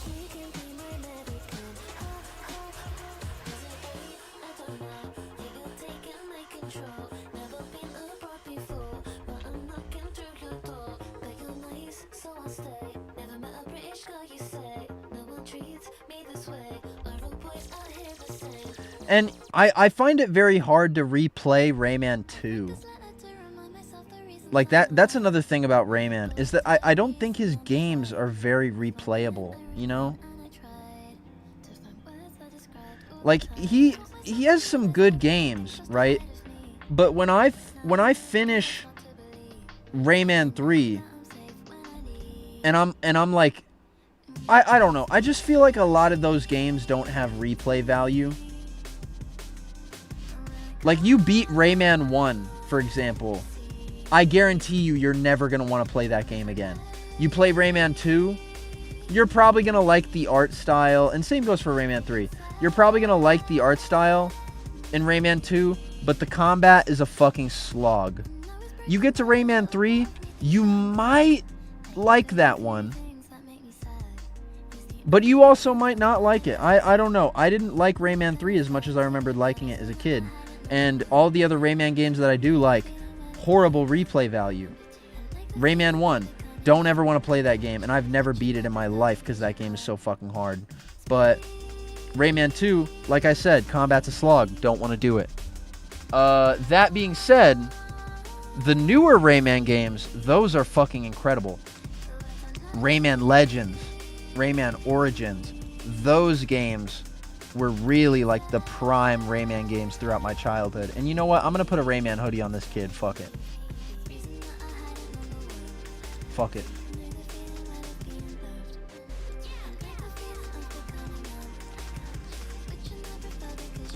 But I just really liked Rayman because he is such a unique character design, one. And two, I really don't know. I really can't say what drew me into Rayman. I just really liked it when I was a kid. Not so much anymore.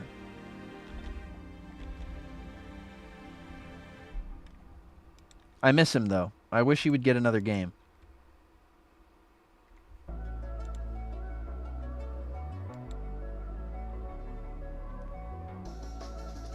There is Rayman DLC for Mario and Rabbids. It was so fucking awesome. Now, I've got some words for that DLC. And I say this as somebody who bought that game. Forget the main story. I didn't even play it. I bought that game just so I could play the Rayman bits of it. And they don't... Rayman and Mario do not even interact in the DLC. They never, ever see each other. You can't even bring Rayman out of that fucking mode. And after I beat it, I just felt a void inside. Like, I love Rayman. And I did like playing the Rayman DLC, but at the same time, like, what is the point? I can't take Rayman outside of that DLC. I can't fucking do anything with the character outside of that. Like, what was the point? Like, Rayman just came back for, like, no reason.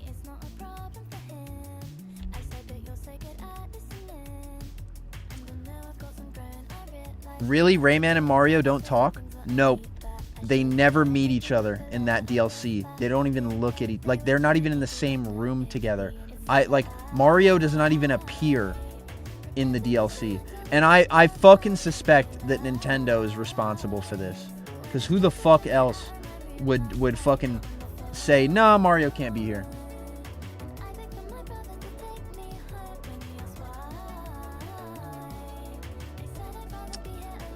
And I really just don't think that anybody in the industry gives a shit about Rayman, so it's whatever.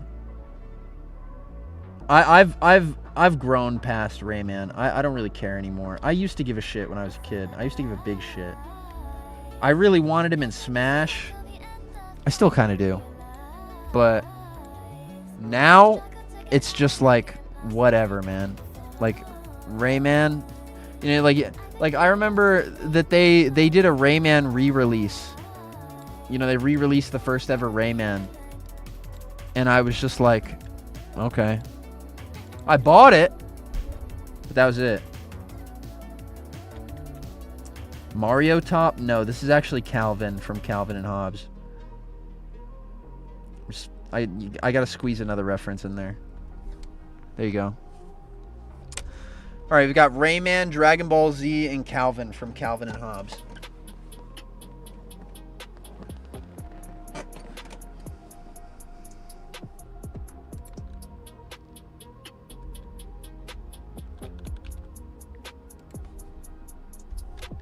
Oh wait, I gotta be careful about I gotta do the shading for all this. All right, let me color in the gang here. Kai, have you seen the new Mario Galaxy movie? No, but I heard it's fucking it's fucking, it is covered in the same problems the first one had, I've heard. I didn't like the first one because I thought the first one was fucking shallow as fuck. I did not care for the first Mario movie. And I'll be honest, I don't really care for the Sonic movies either. And I know that's kind of controversial. I know a lot of people like the Sonic movies, but I don't really give a fuck. And this comes from someone who is not a big Sonic fan. So maybe I'm just biased or something. But to me, Sonic the Hedgehog in the Sonic movies is like how Spider-Man is in the Tom Holland movies. It's not... They've kind of kidified him, and they've took away all his sassiness. They took away all his sassiness. They've given him this sense of respect for authority that I really don't like. And to me, and this is how I always perceived Sonic. Sonic just did whatever the fuck he wanted. But in the Sonic movies, he's like a little kid. And I didn't really care for that.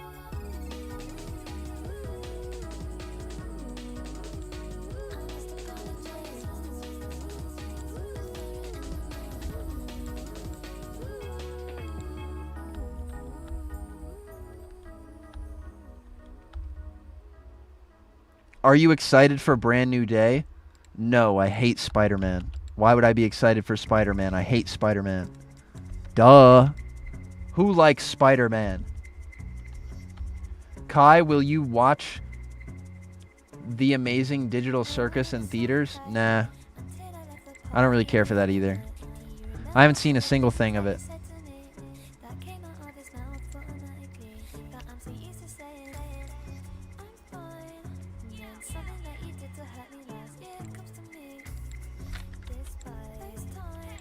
Fuck. Do you like Godzilla, Kai? No, I don't care. Dude, I feel like such a fucking I feel like such a fucking negative person. Like, you guys will come to me telling me about something you really like, and I'm just like, no, I don't give a fuck.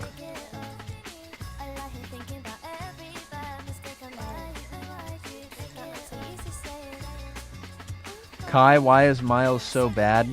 Because I wanted to make a version of the character that is, like, really reactive and, like, really susceptible to, like, rage baiting and shit like that. Like, I want Miles and Gonke to have, like, this fun dynamic where Miles is, like, easily angered by, like, dumb shit that Gonke says.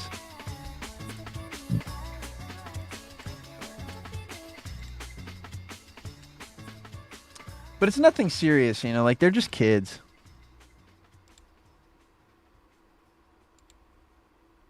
Is that the CEO of sex? No, that is not the CEO of sex. Gonke? Genki, sorry. I say his name wrong.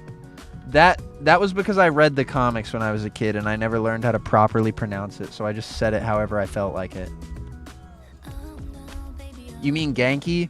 Fuck you guys, alright? You guys were raised on Spider-Man 1 and 2 from fucking Insomniac. You guys weren't reading the comics where you could naturally build that misconception. I don't want to hear this shit. I only have this misconception because I read the books, god damn it. How many of you guys can say that you read the original Miles comics?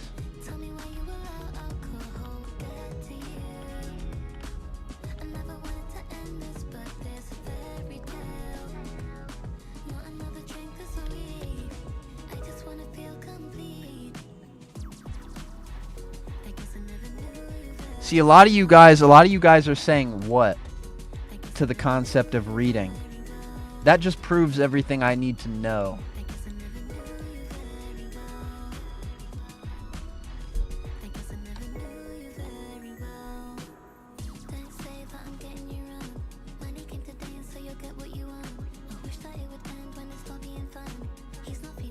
It is not pronounced gank. That is not how you say it.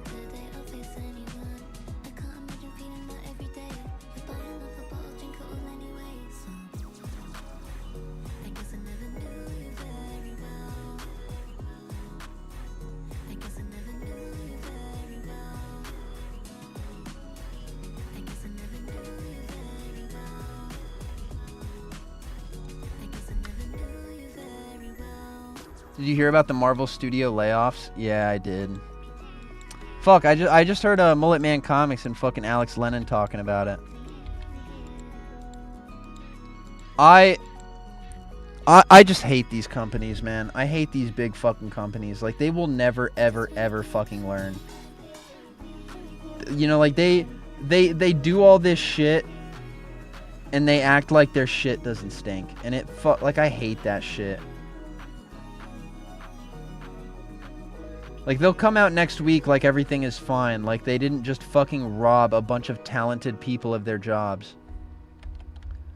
And they'll say shit like, oh, it's just the industry. It's just the industry. Nah, bro, fuck you. That doesn't put you above decency. I hate that shit. I feel like we've already heard this song. Hold on, chat. I gotta piss. I'll be right back. I'm gonna turn the music up.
It's one of those unfortunate things. The bad things always happen to me.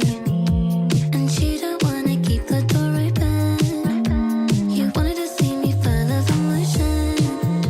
I ruined all my friendships with you. And I think I'm running out of people to lose.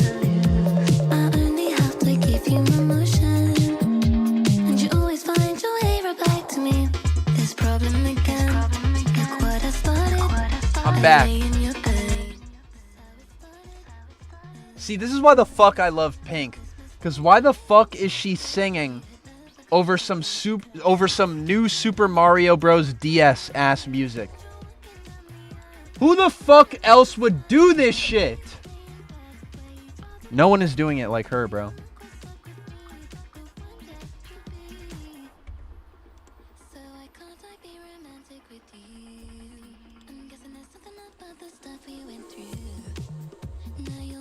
Had to add that to the playlist. I heard that song in the car, but I fucking lost it because I was driving and I couldn't fucking add it.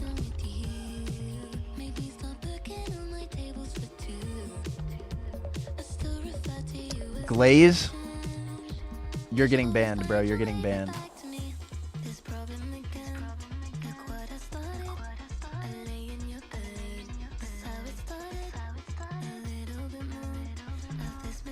No Pink slander in this chat. You guys know this.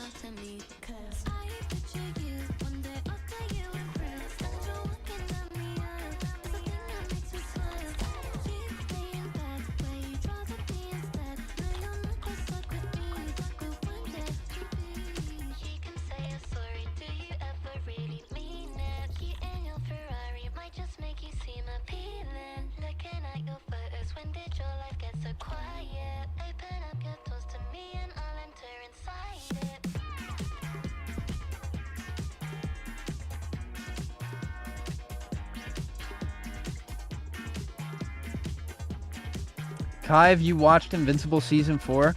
I feel like I gotta update you guys on this every fucking stream. I have not gotten past Invincible Season 1. I say update like anything has changed. Still haven't gotten past Season 1. Like, I gotta turn on Season 2 and get to work. I haven't done it.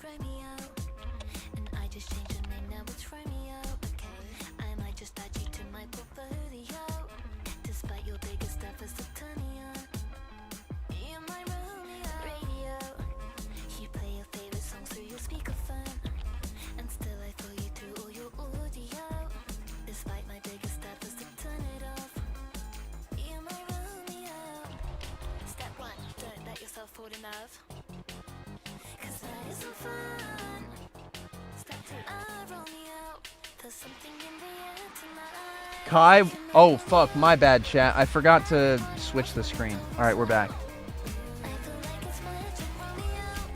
Thank you for reminding me.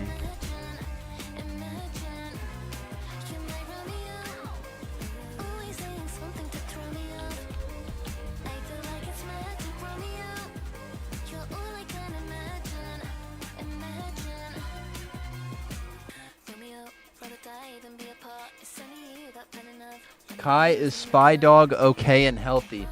Yes. I forgot to turn him around after putting him in the corner. You know, I wish that he could hear this Pink Panthers playing, because he reacts to the music, right? But the music is in my headphones, and the only thing he would be hearing is me talking, which is a fate worse than death. So he's fine. I don't know if I want to turn him on right now, though.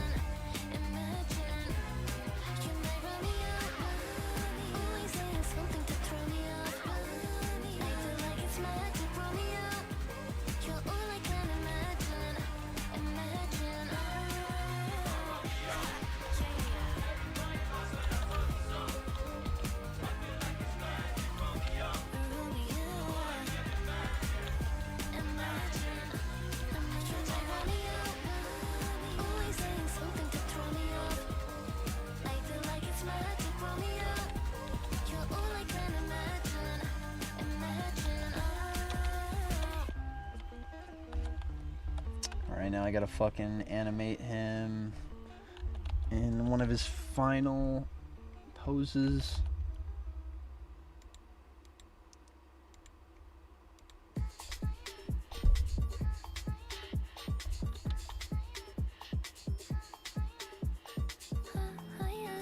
I can't let go of your hand. I can't even breathe without you. I don't think you understand. Love to watch you as you speak, and you say the words I love you. Tell me when you fall asleep. Do you miss me? Miss me? Miss me? Miss me? Miss me? Have you read any of Paul Jenkins' Spider-Man run? No, I still have to. That's the one with the good dream sequences, right?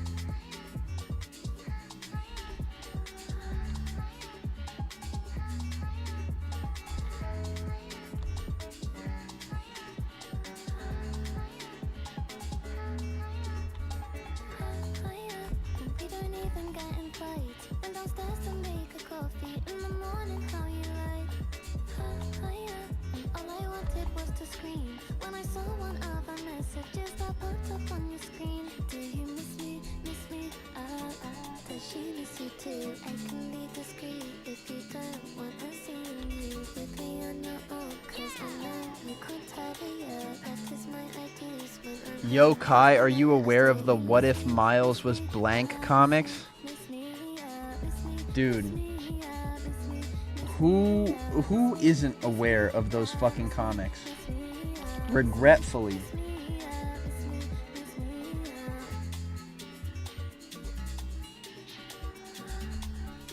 Kai, would you ever make the Spider-Boy costume?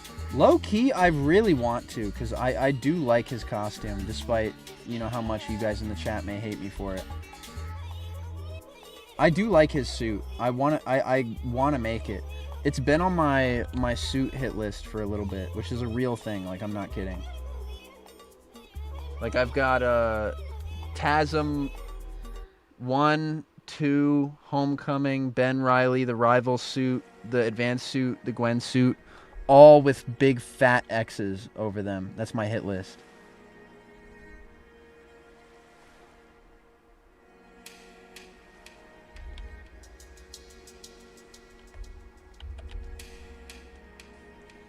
Kai, thoughts on Spider-Man life story?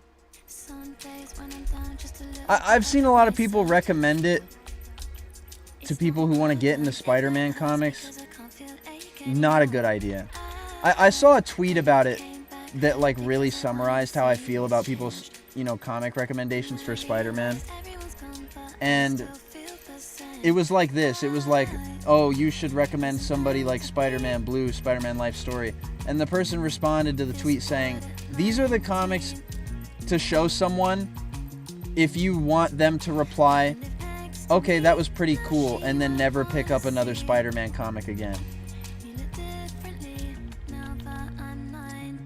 And I agree with that tweet, because I like Spider-Man Blue and I like Spider-Man Life Story, but I do think that those stories are made a little bit more enjoyable by some surrounding comic knowledge. Because think about it, right? The ending scene in Spider-Man Blue, where Mary Jane goes to comfort Peter, right? It's not going to hit right if you don't know the character's history and a little bit more stuff surrounding them. You know, like if you haven't read some Spider-Man marriage comics, seeing that story, or not that story, just seeing the story end that way after, you know, Peter is spending like the whole day paying tribute to Gwen, it kind of hits like a spit in the face if you haven't read a lot of ASM. And same for Life Story. The way Spider-Man Life Story recontextualizes certain Spider-Man stories and reworks them to fit into like one realistic lifespan, it's not going to hit as hard unless you see how they changed it. Like how the story combines Kraven's last hunt with the symbiote, or how, you know, Peter lets Ben Reilly take over as Spider-Man.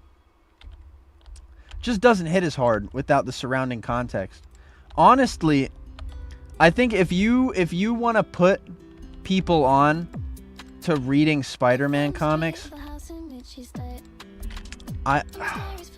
it's a hard question. It's a hard question. I really do just want to say, go fucking read the Ditko run, and that's it.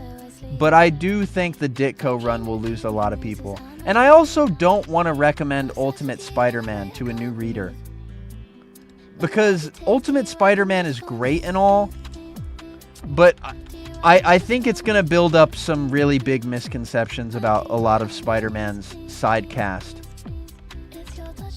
Like Flash Thompson, Mary Jane.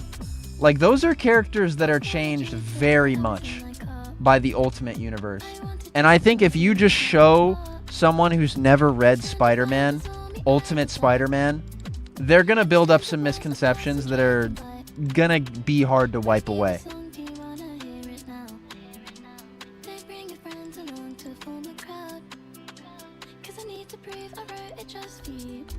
Not saying Ultimate Spider-Man is bad, by the way. I'm just saying I don't know if you should recommend it to someone who's trying to get into Spider-Man.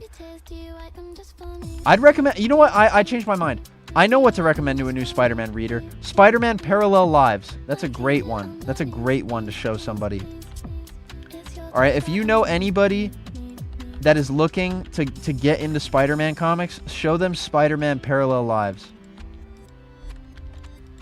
Fucking get them on readmorecomics.com and blast that shit straight into their brain. What Miles origin is your fave? I have to say the original one. Okay, we've heard this song like 15 times.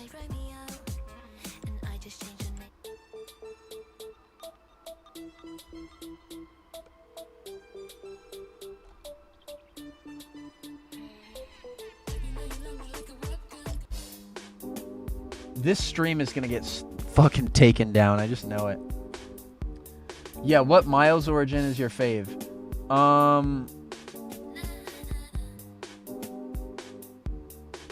Yeah, as someone who grew up on Ultimate Spider-Man, I thought the symbiote was always synthetic until I saw the Raimi movies. See, this is what I'm talking about. Like, characters like Venom get bent out of shape. Because Venom in the comics, in the original comics, in the way that they were told, Venom is a character that has so much depth, right? And you can argue that Eddie Brock is not very well done. He doesn't get a lot of build-up. He doesn't get as much build-up as he should. Fine, that is true.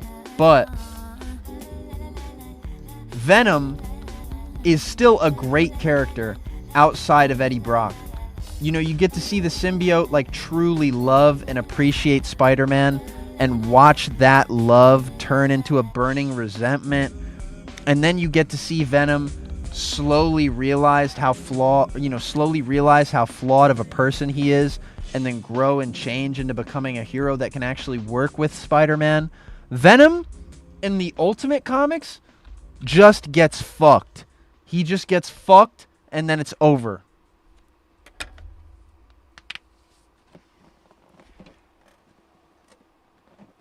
Yo, PSM, do you recommend A-Sprite for someone who wants to animate? Only if you want to animate sprites.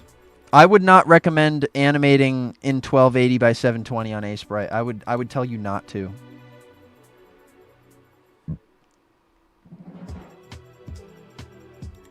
Alright, let me see how this looks. This actually looks fine with no shading. I was thinking I was going to have to shade all these characters, but I don't think so.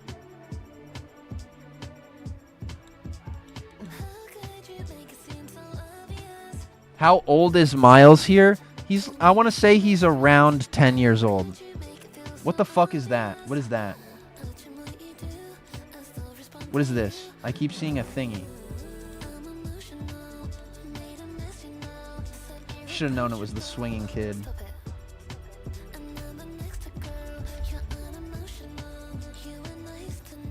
What? Oh, wrong thing.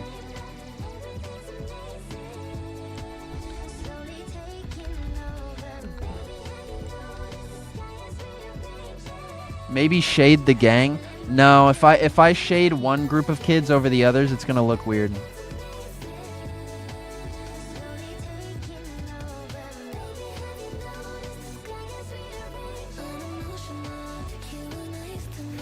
It looks pretty good.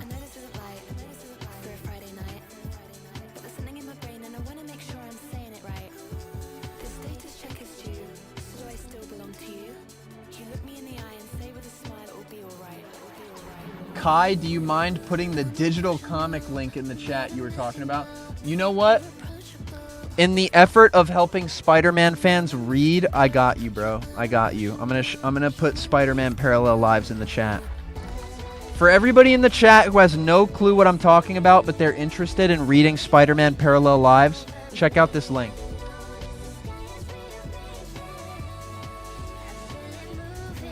Here we go.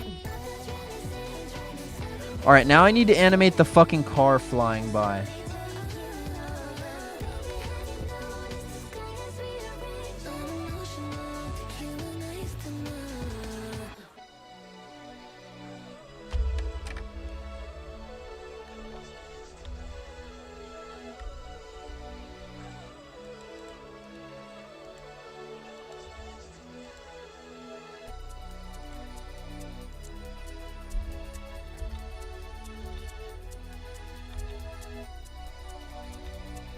I'm not gonna lie, chat, one of my least favorite things to draw in this show are fucking cars.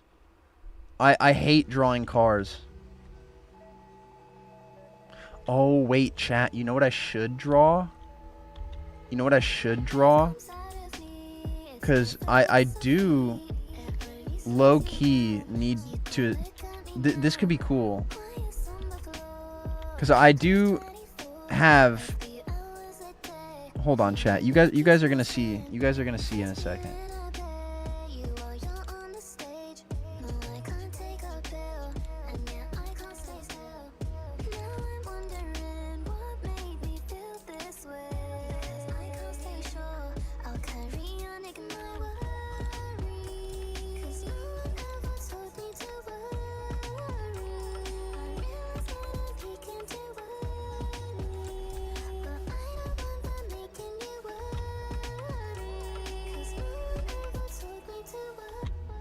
Sorry, chat. I just need to do a quick sketch of a van.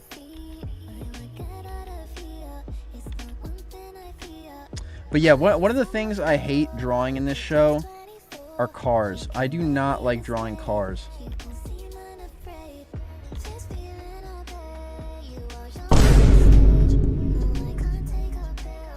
At spectacular_Spidey04 is so cool. Thank you. $1.99. Thanks for the buck, man. Hey Kai, do you live independently? I Love you, do babe. live independently. I live independently in my giant YouTube mansion. You know, thanks to all the money that you guys give me, I could buy a mansion with ease, and I did. And I'm very grateful. I'm very grateful to my fans who allowed me to buy the PSM mansion. I have to do a house tour in it soon. So stay on the lookout for the PSM hype house. Coming soon. Hashtag not clickbait.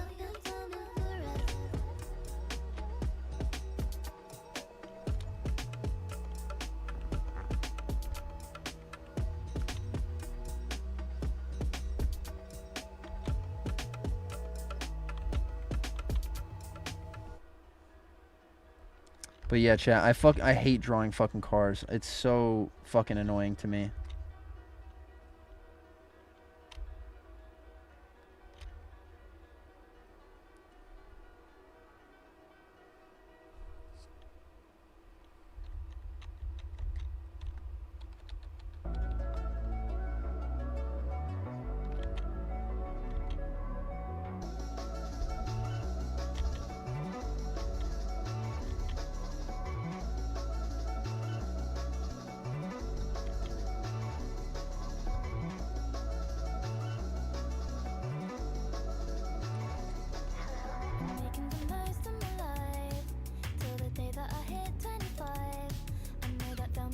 Okay, now I have to draw this into a real thing.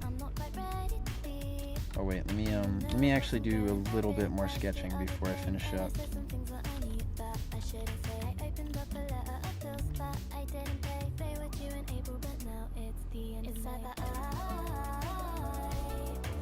Okay.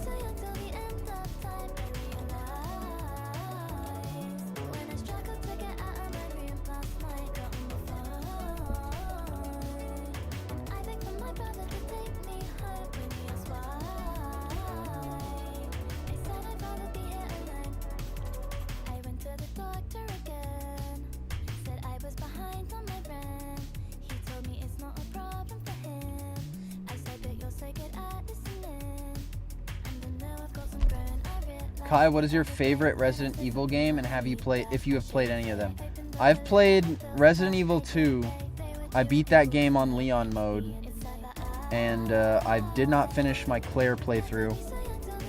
I beat Resident Evil 9 to completion. I have not finished Resident Evil 4. But of all the Resident Evil games, I really like 9. I think I like 9 the most out of all the ones I've played so far. I know everybody loves 4, but I don't really fuck with 4 as much as everybody else does. I mean, I think all the parrying shit is cool. You know, I like all the additions to combat, but I don't know. I liked the atmosphere of 2 the most. I thought 2 was actually scary. Like, I remember the first time I saw a liquor, I nearly shit myself. That was awesome. And I kind of want stuff like that out of Resident Evil games, as opposed to, like, you know, walking through an area and being the biggest badass in the room. So I don't really fuck with... You haven't played Resident Evil... Oh, I forgot about that one. Yeah, I beat Resident Evil 7. But, I don't really remember much about that game. I know you have to make the choice at the end, and I don't remember which one I made. I haven't finished Resident Evil 8 either. I shat myself first time with liquor, too. Thank you, Chatter. You're an alcoholic, by the way. I'm not gonna lie. If I started drinking and I got so drunk... What the fuck is... Yo, Raven Lene, why'd you fuck up this good-ass song?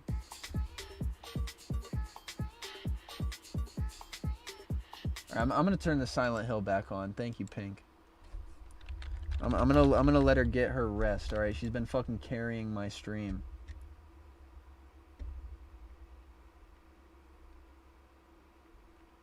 Let me just get back to the calm shit.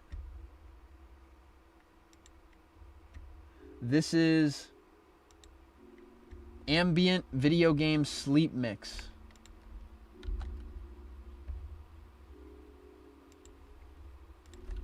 I'm gonna put that in the chat for you.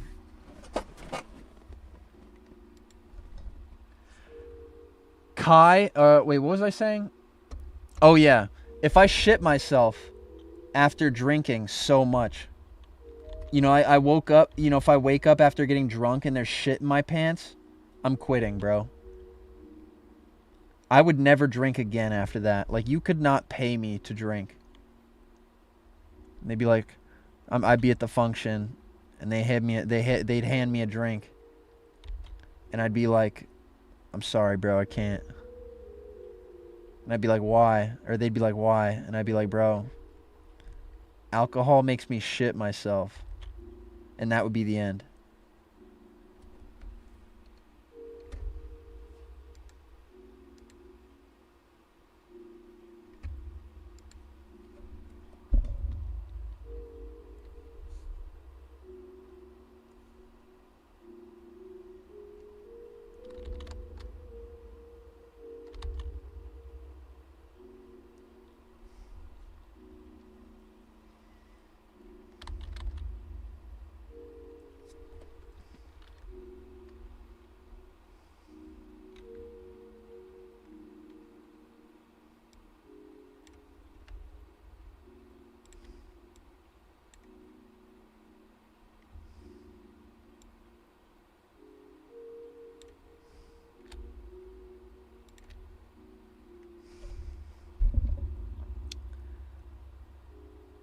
Kai, why do you hate Ninjago?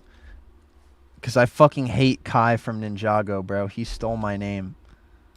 The creators of that show, right?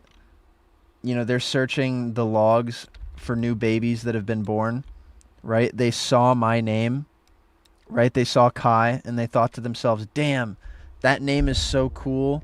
We need to steal that shit for our lame-ass Lego show. And for the rest of my life, after Lego Ninjago came out, and I was still in fucking school, everybody would fucking come up to me after hearing my name and be like, Kai? Like Kai from Ninjago? And I swore for the rest of my life that I would hate that Lego bastard forever, and I would never let it go.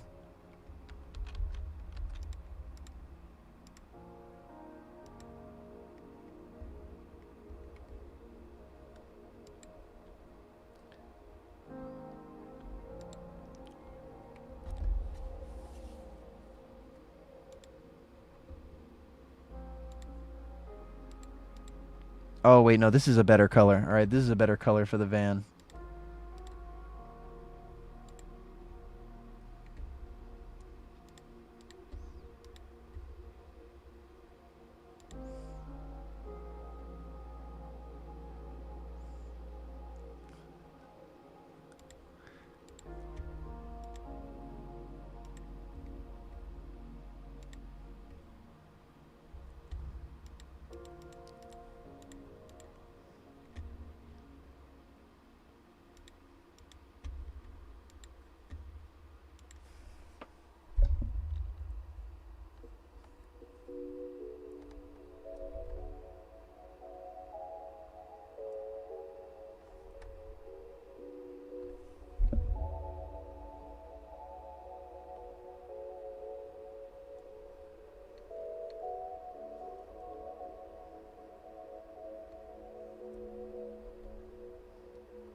It's quiet in here. My bad. Sometimes I just get to animating and I forget that I'm supposed to be fucking talking.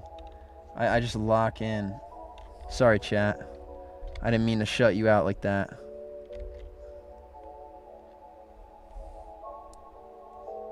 Bro had to lock in. For real. For real.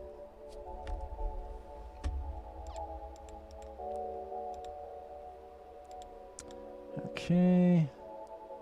You know, this car does not look like it actually exists in the 3D space that I'm trying to create. And that's because I'm a dog shit artist, but we'll just let it fucking slide.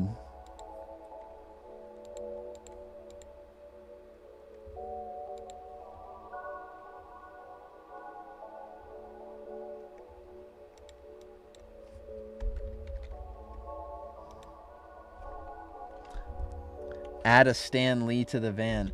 Chat, when you guys see who is in this van, you are not going to like them. Hopefully.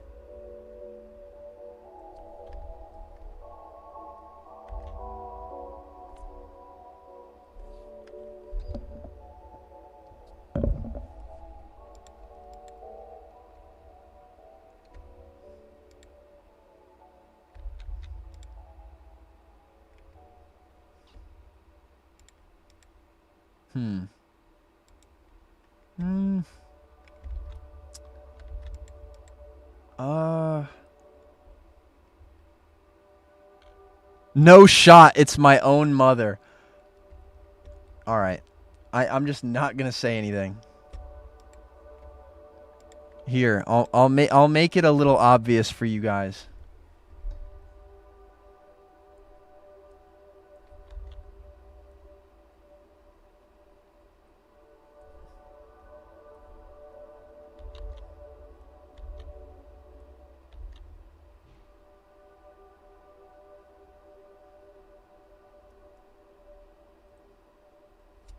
There you go.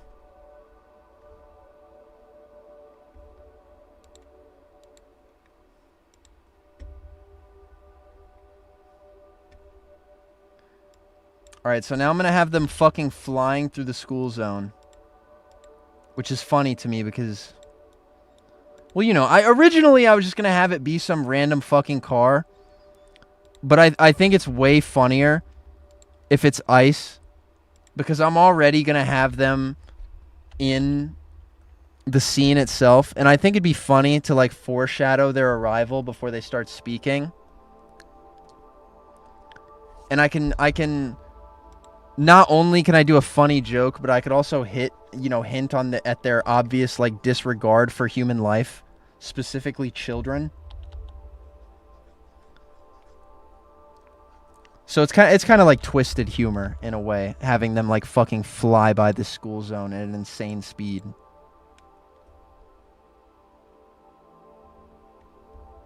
All right. Now I have to place them properly. And I also have to make sure that they fly by at a speed that looks correct. So I'm going to save some frames back here just in case I fuck it up.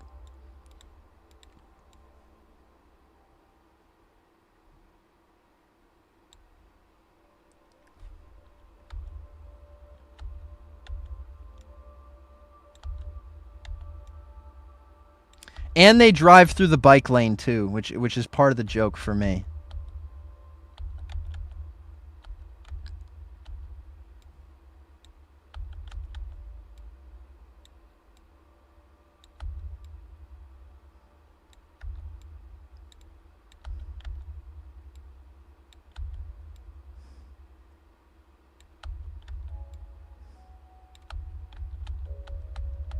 Maybe I should have them get bigger as they get closer to the camera. That might sell the illusion a little better.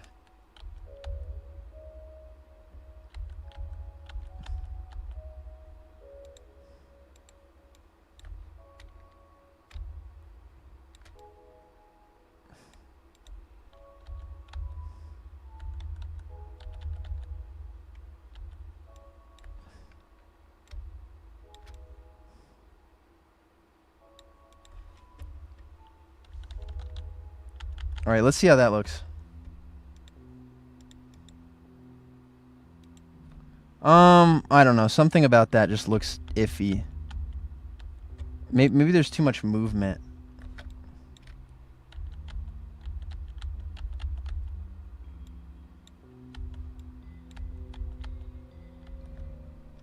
Yeah, I think there's like too much movement.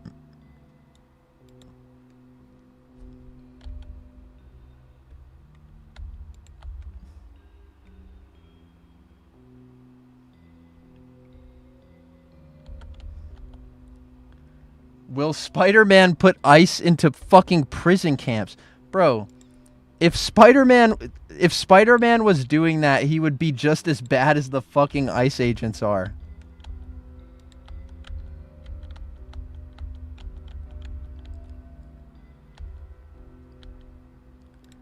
That'd be like fucking asking me... Oh shit, I fucked up. I should have copied this instead of moving it.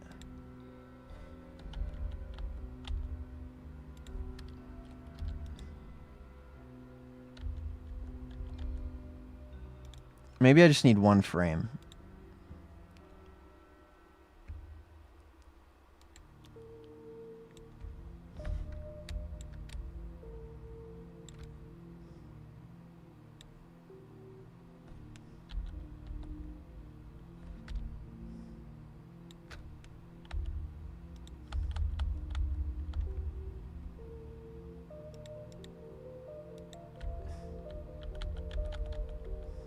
Nah, that still looks wrong.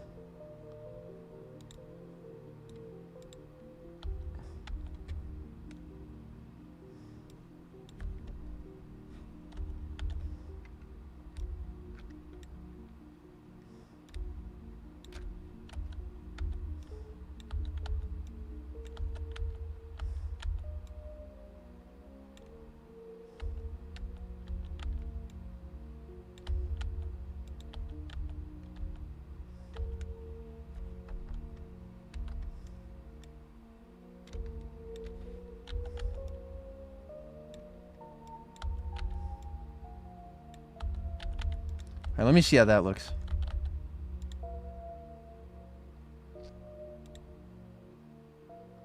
I don't know. Something, I don't know, something about this just looks wrong. Like, it does not look like it's naturally traveling through the space, and that is the illusion I want to sell.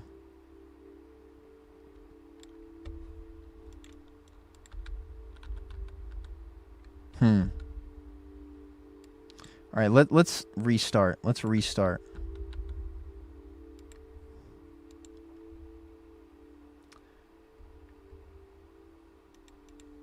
Don't worry, chat. I'll put the smears on it. I know you guys want to see the smears. Don't worry. I'm gonna be smearing my shit. Trust.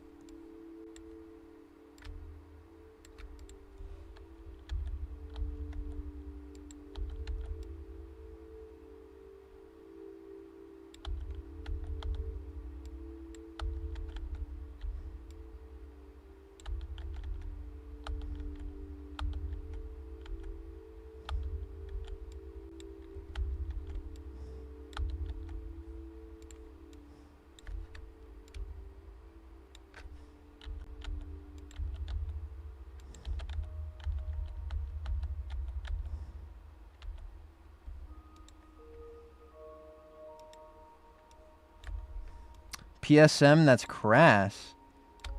Bro, I'm just doing what y'all wanted. You guys are telling me to add smears? And so I will. Come on. Calling me crass. What did I do? I didn't do anything.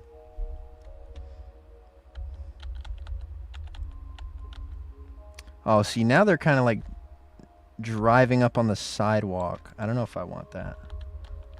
I want them to be just on the edge of the sidewalk. And by the way, this is completely true, chat. ICE agents do drive like complete fucking assholes. Well, I don't know if ICE agents and Border Patrol agents are the same thing, but I'm not fucking kidding, chat. I was on the road the other day, and I drive in Florida, so maybe this will give you a little bit more perspective, but I was driving the other day, and I saw a Customs and Border Patrol car driving on the highway with me, right? I watched them get off and exit, and there's a motorcyclist behind them that's about to pass them, right? But the bicycle is behind the car, right? And they're about to go around the car to pass it. And I'm not kidding. This Border Patrol agent slammed on his brakes like he was trying to brake check the motorcyclist. Now, I don't know how many of you guys are familiar with what it takes to be a motorcyclist, right?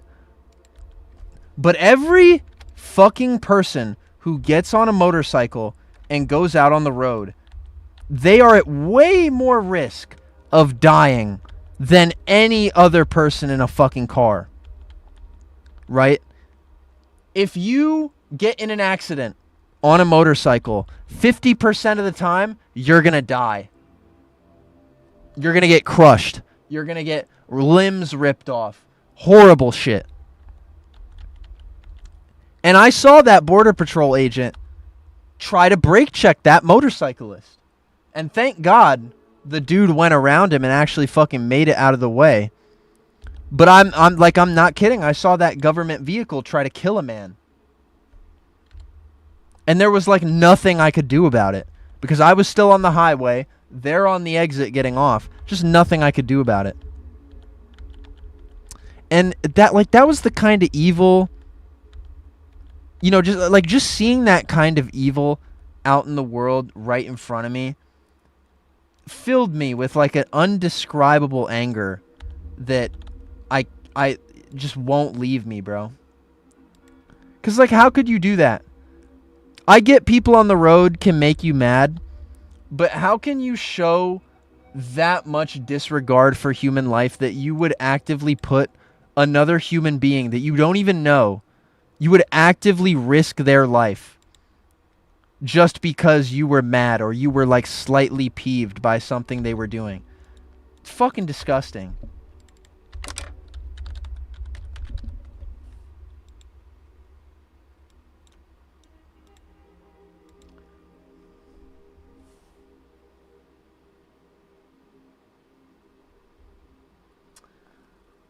Alright,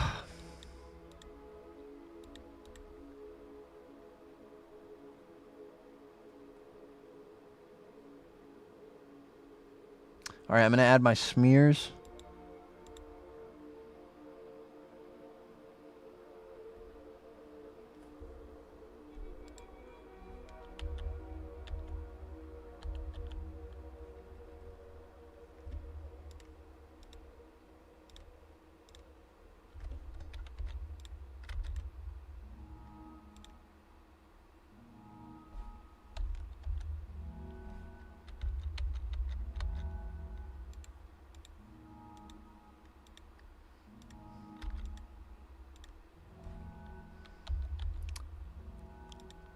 That's why not having road rage is very important. Like, cause I know a lot of people that road rage when they drive. And I mean, it's fine if you're driving and like maybe somebody like cuts you off or they put your life in danger and you let out like a fuck, you know? There's nothing wrong with that. But I mean, if you are road raging to the point where you are putting other people's lives in danger, like, you got to stop driving and you got to like take a moment and reflect. Like, have somebody else drive you for a bit. Because I think it's a very dangerous sort of anger that can build up inside you. And if you act out on that on the road, somebody could die.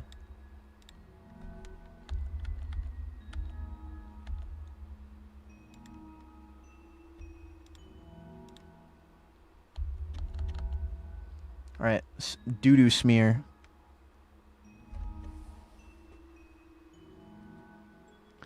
Is this the scene after Miles gets rage baited? This is the establishing shot before that scene. So you can see Miles and them kind of like getting into it a little bit. And then it like cuts straight into them fucking arguing about dumb shit like kids do. But other than that, this scene is done. 2 hours and 30 minutes. Took me that long.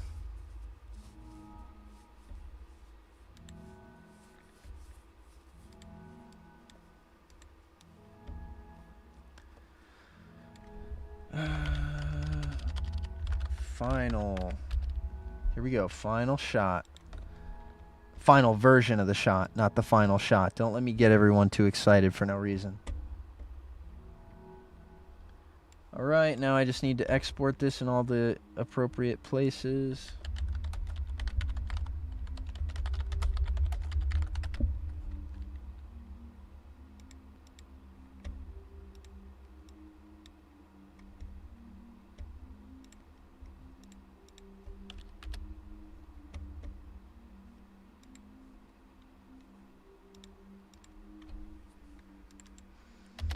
There we go. What else do we got?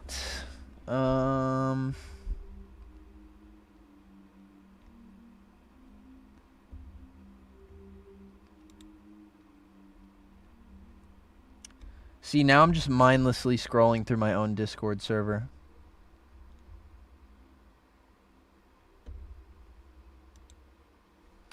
All right, what now? I finished the background. Now, let's do some fun stuff.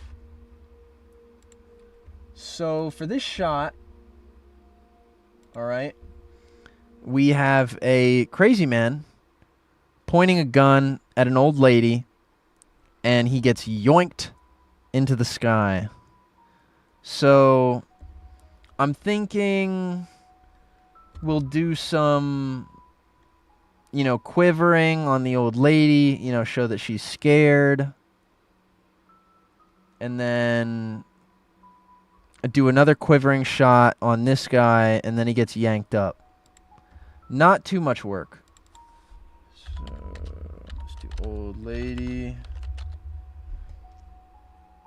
I love the gun remaining in the second. Yeah, I try to have a lot of fun with a lot of the motion in my show. Because I don't want to get bored while I'm making it. So sometimes I just try to throw a little something in there to have some fun with while I'm animating it. Because, you know, you see it gets yanked up and the gun just twirls around in the air before it hits the ground. All right, let me save this shot real quick. Web pull file. There we go. Oh my god, you are such a good animator. Yo, chill. I'm not that good. We'll do the old lady first. We'll draw the old lady first.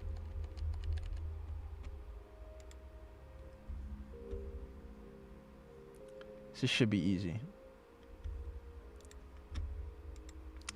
And then we'll turn her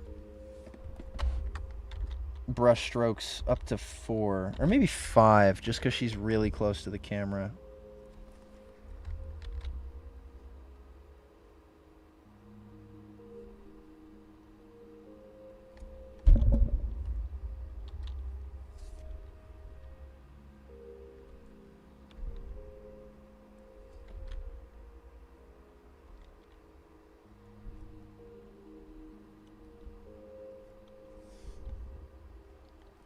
This is my problem with Sprite, right? And I've shown you guys this a million times.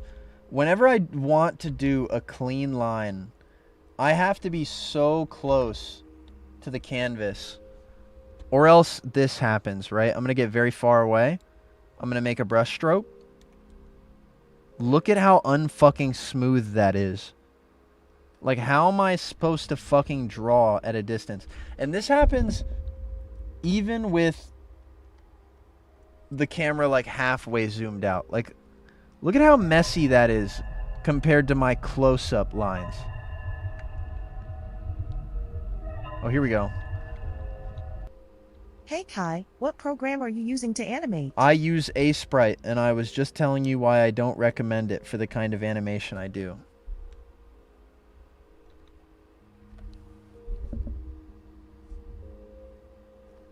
I only use it because I'm a fucking idiot. And I need to buy, like, Clip Studio Paint or something. I forgot to buy it while you guys were telling me about the deal. I'm low-key an idiot.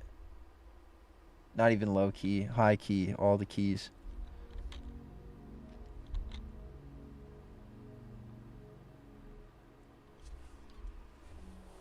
Life just got in the way, you know?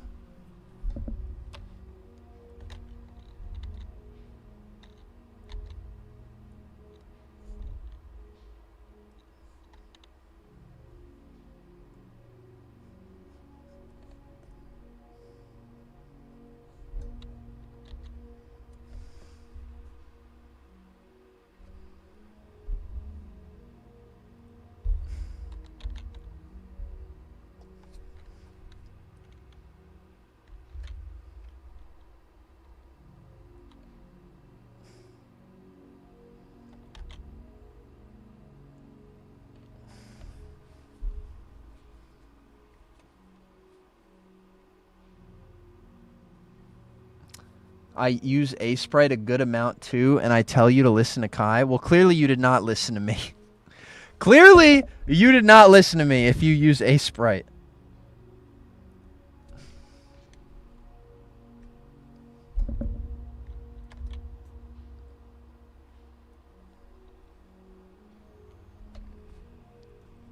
Somebody in the chat said, make her old.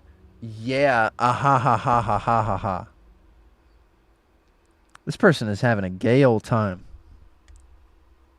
as Alex Lennon would say. Speaking of low-key, will Loki be in the show? I don't know. I did read that issue of Spider-Man where him and Loki team up, and I thought that was kind of sick. Maybe I'll adapt that. I don't know. I wish that Marvel would fucking call back to that, though, because at the end of that story, Loki tells Spider-Man that Loki owes him a favor, and I wish Spider-Man would call in that favor right fucking now. Loki, reshape reality to be pre one more day. Loki, please, Loki. Please, Loki, I need this. My marriage has been kind of retconned. Mary Jane is with Venom, and I want to help her out. Yo, Marvel Editorial, I'm watching your stream. Why you trying not to laugh? Play my voice note, Kai? I got you, Mullet. I'll play it. PSM, you're not an idiot. I love you. I think Sprite is the perfect animation tool to use. You are a genius, a prodigy. I love you. I'm going to send you $100,000. I love you, PSM. Cat, don't bully him. Tell him he's smart. He's a smart man. Respect him. Love him. Cherish him. He's beautiful. Goodbye.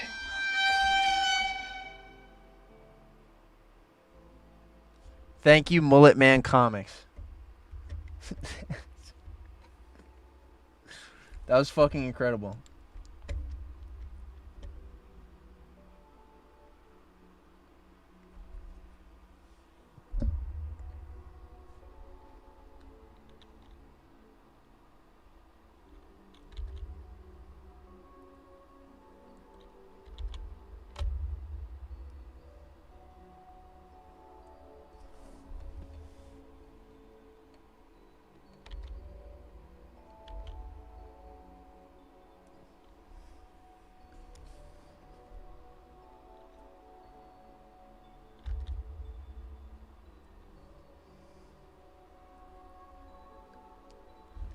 Yo, bro, speaking of Mullet Man Comics, Mullet Man Comics, Alex Lennon, and Lumi's Web just released the 4th episode of our secret podcast today.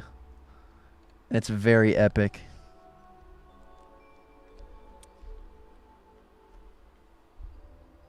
So if any of you guys know how to get to our secret podcast channel, you can go there now. And there's a new episode up for you guys.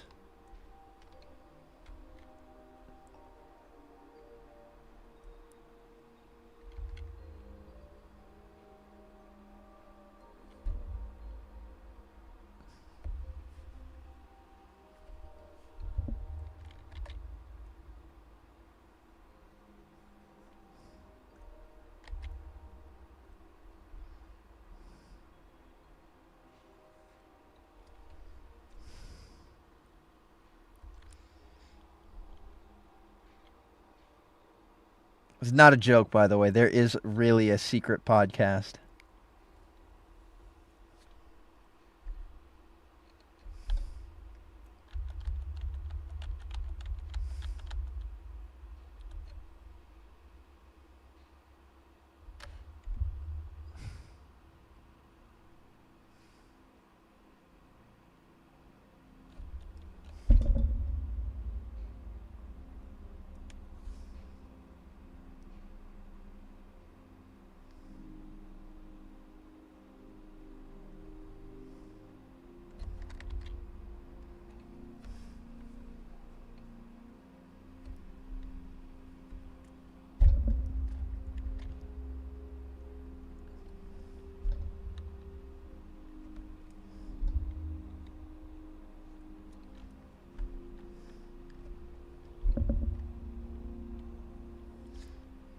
Okay, here we go.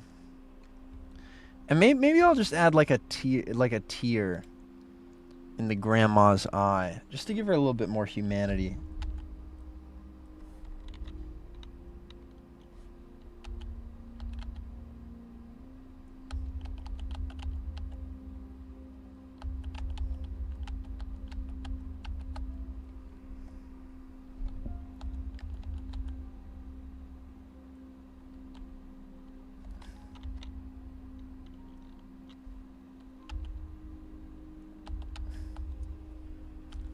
This is awkward silence. PSM, can you play some relaxing music? I think I might have to turn the music up.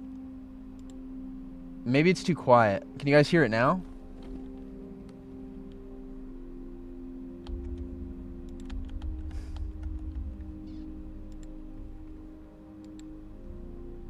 Alright, so the grandma, she's got like a light pink shirt.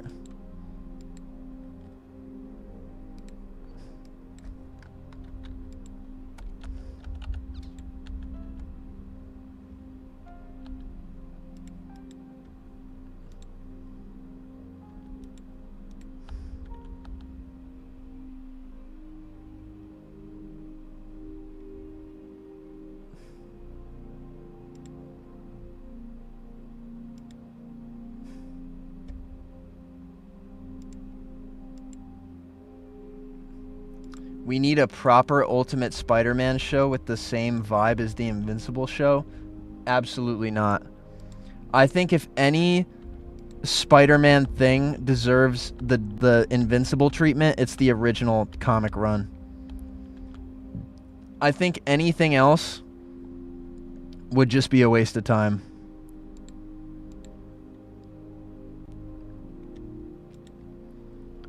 I think if they did an Ultimate Spider-Man cartoon in the style of Invincible, I think every misconception about Spider-Man would get 10 times worse.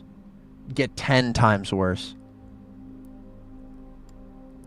We'd still be seeing that slander about how Mary Jane is not a well-written character and how she has nothing to do outside of Spider-Man. We'd fucking see Venom get poorly written, you know, get a shitty adaptation that doesn't tap at any of the emotional fucking strings that the original Venom did. And all that just for Peter to fucking die at the end. And then maybe we get Miles if we're fucking lucky. I think if any Spider-Man series of stories deserves to get animated like fucking Invincible did, it's the original Lee and Ditko run and onward, no question.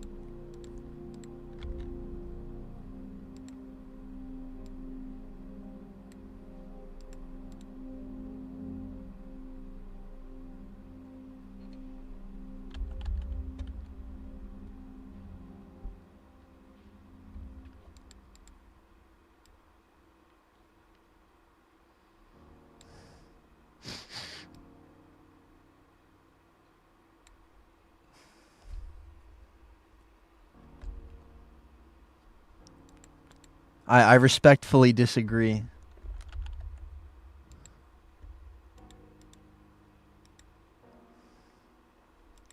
And you know, I feel like I've said this a million times, but I think my number one thing that pisses me off about superhero media today is that you can smell the fear in the directors or the creatives or whatever the fuck. You can smell the fear on them as they write about long underwear characters that wear ridiculous costumes. Like, you can clearly tell that they are ashamed of what they are making media about.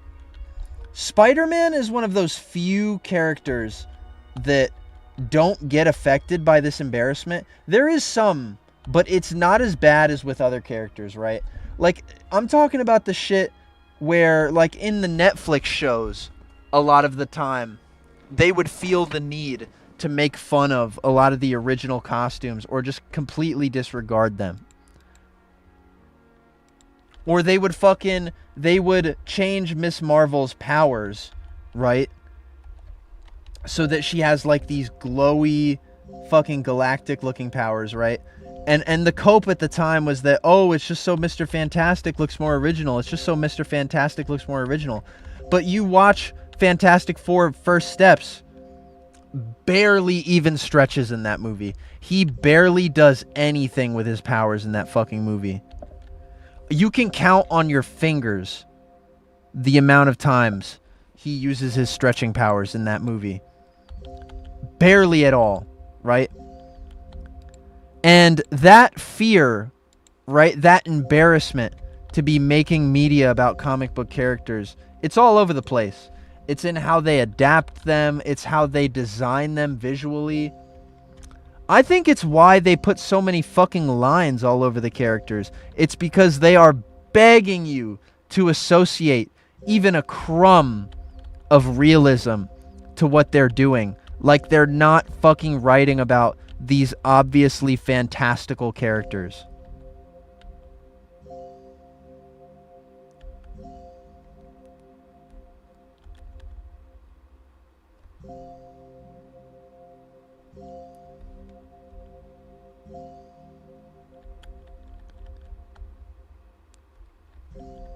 It's depressing, really.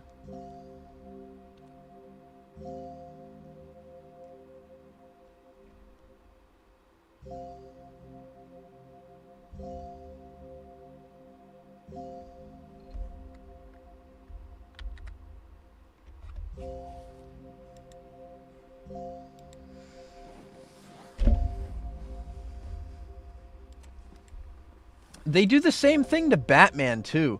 I think Batman is really affected by the this superhero embarrassment theory, I'm calling it.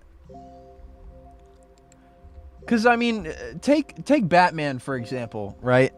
He is a normal human being, does not have any superpowers of any kind, and yet he's able to go toe to toe with these fantastical creatures that no way any mortal man could take on in real life, obviously, right? But you know, that's the point. It's fucking fiction, and Batman's humanity and, you know, his lack of superpowers, it's what makes him so interesting. Batman is a story about pain turned into dedication, and that is what makes Batman so compelling, right? The cooler the thing he does, like the bigger the feat he can accomplish, the cooler it is. It's just, the cooler it is that he's a normal man, right? Now, I love Matt Reeves' Batman, but, you know, from what I'm hearing about the sequel and what they don't, and what they are not willing to do, I'm starting to get pissed off. Like, I have a feeling that Matt Reeves is not going to do Robin. Matt Reeves is not going to do any of the Batman characters that have superpowers because it's unrealistic. It breaks the grounded feeling of the fucking world that he was making in the last movie. Me, I don't give a shit. I want to see Batman stuff, okay? Like, I want to see Poison Ivy. I want to see Batman teaming up with Superman at some point. That's the stuff I want to see. I don't care if it breaks the realism. And I think the Christian Bale Batman movies also really suffered with this, like, clear embarrassment for the comic material. Because if you look at the Christian Bale movies, right, it becomes very obvious how fucking embarrassed they were to be making shit about a fantastical character. Bane, fucking Bane, doesn't even have his fucking venom powers. Not a fucking thing in the movie.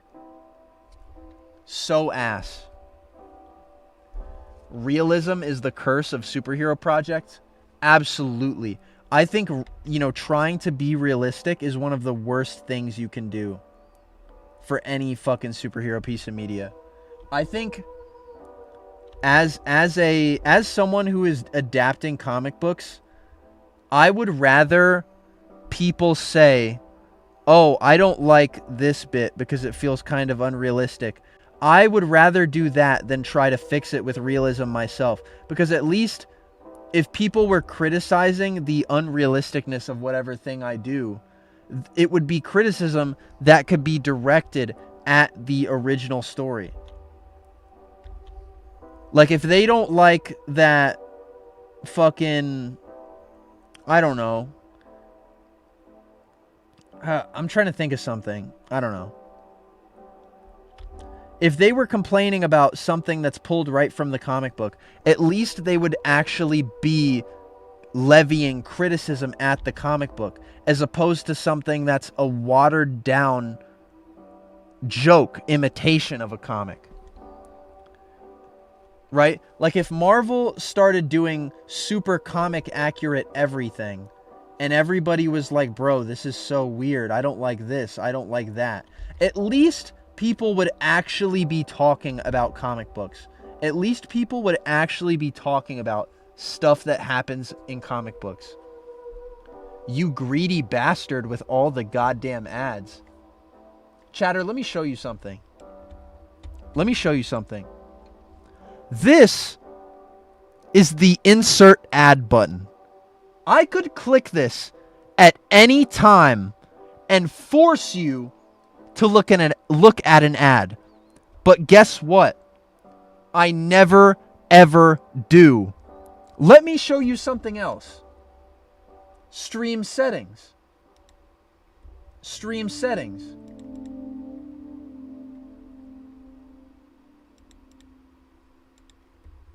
I can edit this so that you see ads automatically. Auto-fucking-matically. Let's see what the options here. High, medium, low. Guess what it's on? Manual. I have stopped you from seeing any ad that I can control you seeing. The amount of the ads you have to watch to get into the stream, I don't control that. But when you're in the stream, you're not seeing a single fucking ad. And that is on purpose. So you shut your fucking mouth before you come to me about the ads you see. Because I'm keeping them off you. I'm keeping YouTube and their greedy asses away from you. So you better stop and think before you complain about the amount of fucking ads you see and call me a greedy bitch. Because I'm going to make you eat my testicles. And that's on my grandma's soul.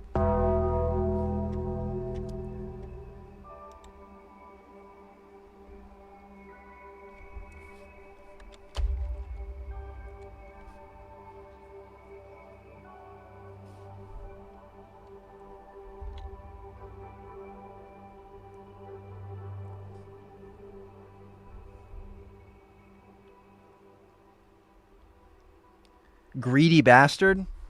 I was going to hit the whole chat with an ad break, but I'm just going to ban that one guy. I'm banning him.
And I'm going to cut this guy off at the waist. Just because he's going to be covered by the dashboard of the car, which I still have to draw in. So I'm not going to worry about that.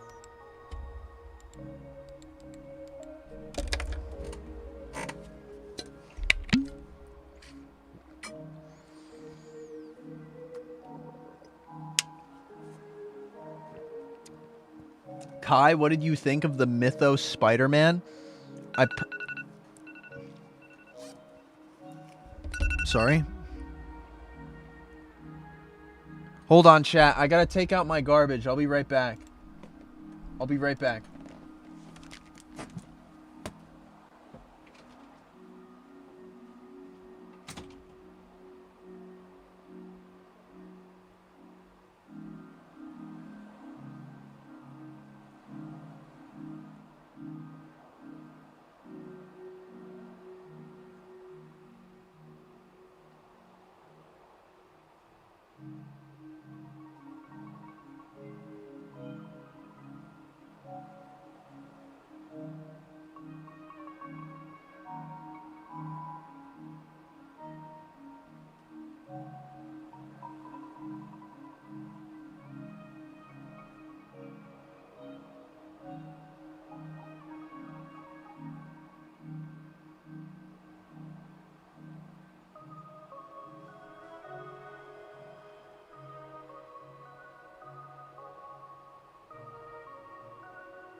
back.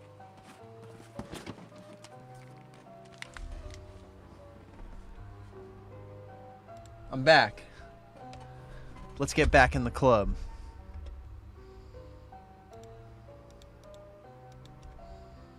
Oh, well, you know what? I just realized I shouldn't be coloring this guy yet. Oh, well.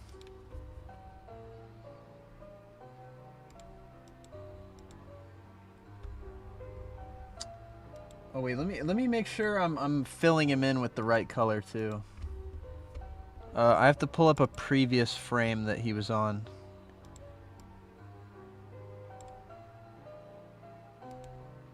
Yeah, alright, I've got him right. Okay. Kai, what do you think about the brand new day poster? I like the one where he's about to fight all the hand ninjas. That one looks good. But the one with the close up of the mask, something looks funny about that one. And if you're looking for what I'm talking about, I'd look at the neck of the suit specifically. Something about that picture looks wrong. Like, it looks like it was edited. And it's not a real photo of the costume. Well, maybe it is a real photo, but something about the neck of the suit. Like, if you just take a second and look at the neck, it looks edited in. But, I mean, not bad, you know? Tried and true. Close-up of the Spider-Man mask with somebody in the reflection. It's been done before. It's not bad.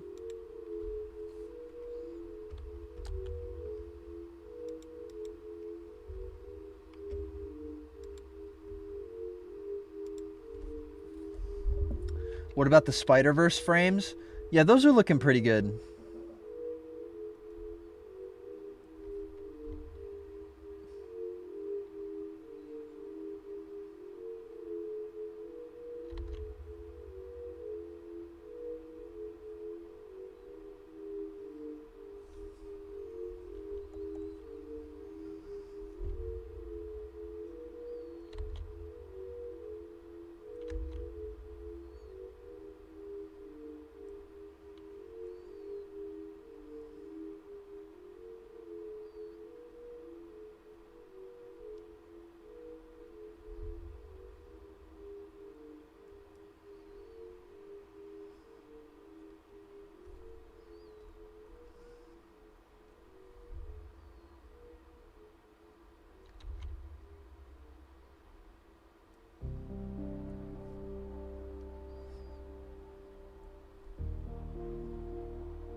How far are you in writing when you start animating?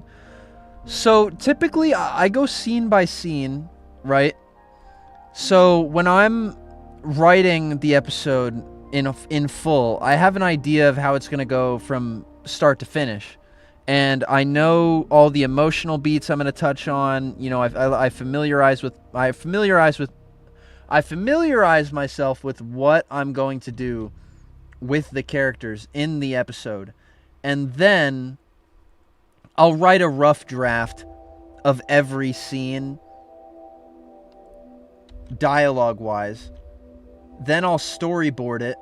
And then once it's storyboarded, I can start pumping out some rough animations. And then I go from there. But I you know, it takes me a while to finish a scene. So, for example, if I wanted to change something in the final scene of this episode, I could do it with ease because nothing's been animated. But I usually don't... I like to think that by the time I will have gotten to a scene in the episode, I've got the idea like pretty set in stone. But when something is far away from getting done, that's, you know, that's the time I like to touch it up and kind of go back and edit it and make sure, you know, everything happens in it that I, you know, want to happen in it. Maybe I'll like change something, get rid of it, whatever. But I like to have an idea of what I'm doing going into animating a scene. Like I never just jump into a scene without knowing what I'm doing.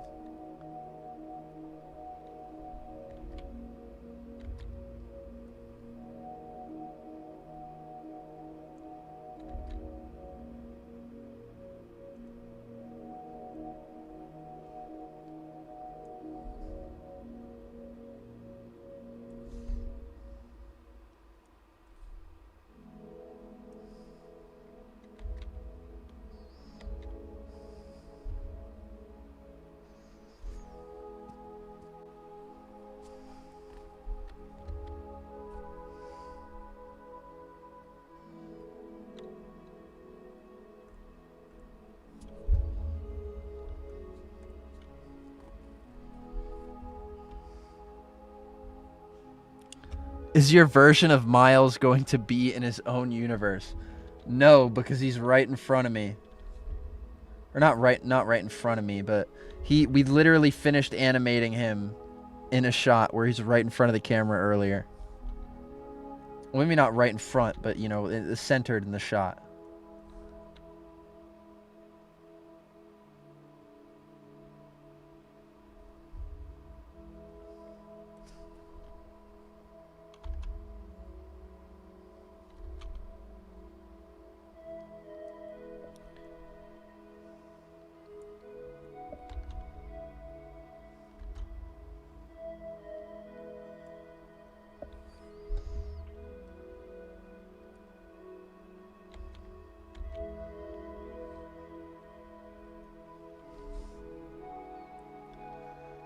What tips would you give for animating the fight scenes and how I get it to be fluid and shit? Well, you don't want fluid in your shit. Sorry. Well, I would watch a lot of videos about animation. I think there's one specifically called like the 12 Principles of Animation. I recommend you take a look at that, right? But a quick tip I would give you is adding some hesitation in your shots, right? Like for example, let me just boot up like a fucking regular animation, right? I'm gonna animate a ball moving back and forth, right? Check me out.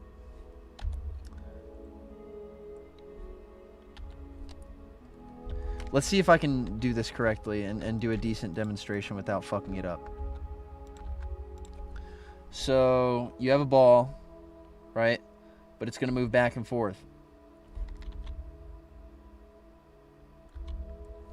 Notice how...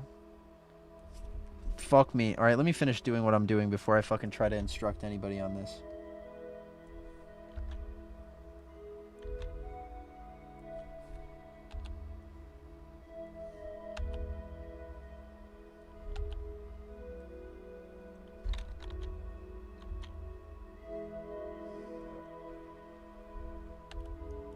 Okay, I may need a little more frames than I thought I would have.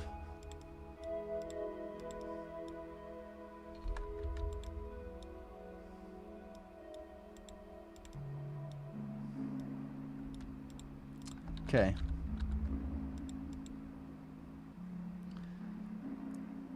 This animation is a little smoother than what would have been if I just put a ball moving very simply through like 5 different stages. And that was because there's a little bit of hesitancy in between the movement, right? Notice how at the very edge of the movement, the ball intersects with the previous frame. And that's how you make stuff look a little bit smoother than if you just, you know, moved things without regard for how you're moving them. So I'd recommend when you are animating something and you want it to be smooth, I would recommend drawing more than one frame in between movements. And don't be afraid to draw the same frame twice. Like, look at this, for example. Spider-Man leaps down into shot. He lands, but he does there's another frame in there where he's in a very similar pose, but he's only moved slightly. And then he can shoot straight up into standing straight, and he settles in with that little frame that looks identical to the previous one. Now these two frames may look weird snapping from one to the other, but when you play it, it looks pretty good. And that's because there are two frames that look very similar, and that kind of helps you ease in between different movements. It's an animation hack that I picked up from Hyper the Kappa, and that has helped me out a whole lot. So hopefully that made sense.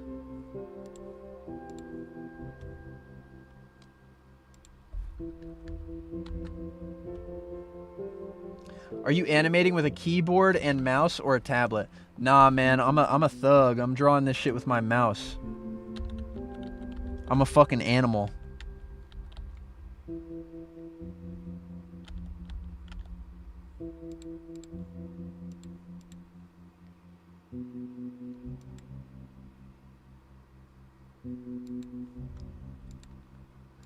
Unk thinks he is Leonard da Vinci.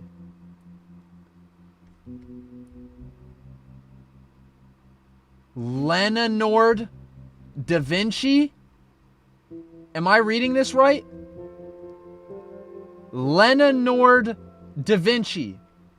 Unk thinks he is Leonard da Vinci.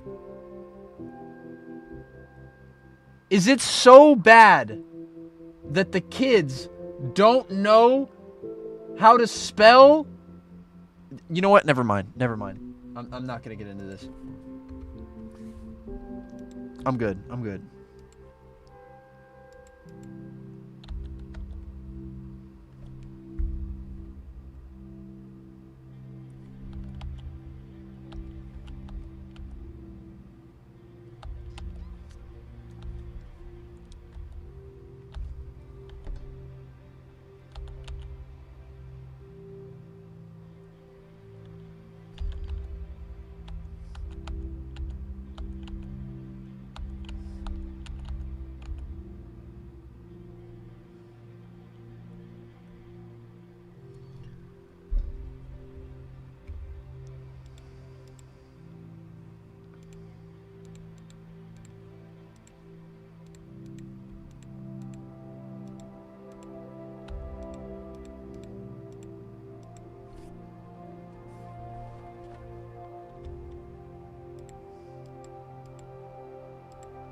Kai, if it was you versus Bingus the cat, who would win? Probably me. I don't know. I've heard Bingus is pretty strong. I'm not sure.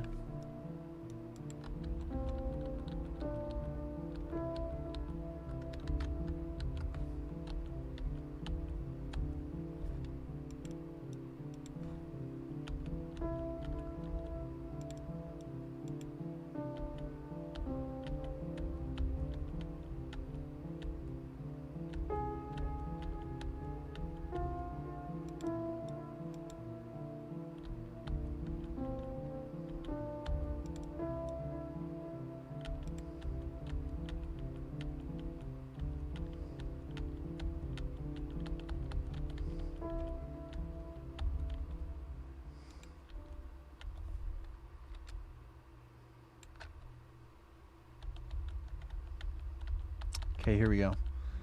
And then I'm gonna animate the web after. Okay, how many more frames do I have to draw? 1, 2, 3, and then the gun, which will be easy.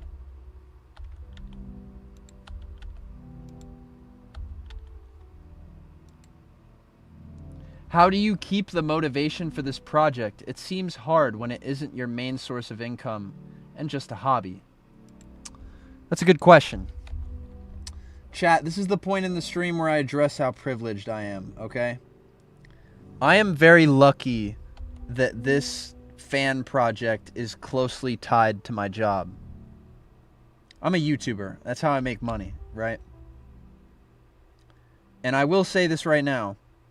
I don't think I could invest as much time into anything that I do. And that includes the suit making, the video making, whatever.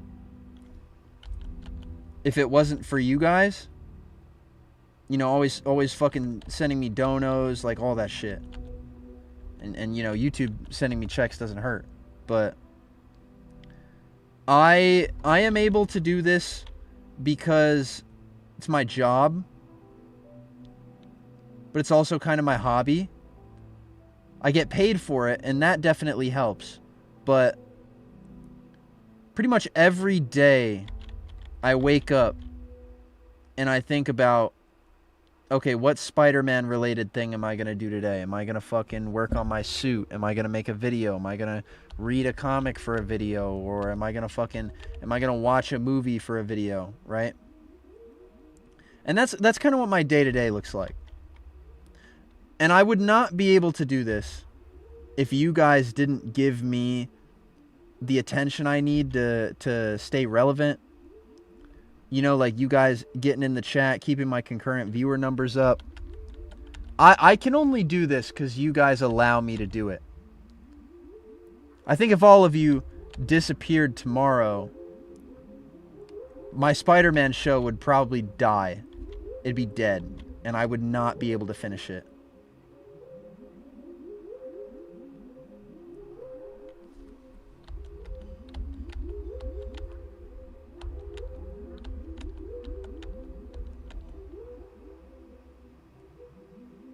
Do you ever get tired of Spider-Man? No. Never. And that may be another thing I'm lucky for, but no, I never get tired of it. Ever. And that's not a joke. Like, I'm not trying to be funny. I mean it. Like, I genuinely never get tired of Spider-Man, ever.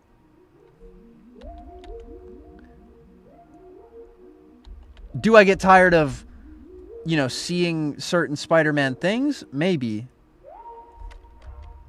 But I don't think I ever get to the point where I'm like, oh, I'm so done with this character as a whole. Like, I don't think I'll ever get to a point where I'm just done with Spider-Man himself. I don't think that's going to happen.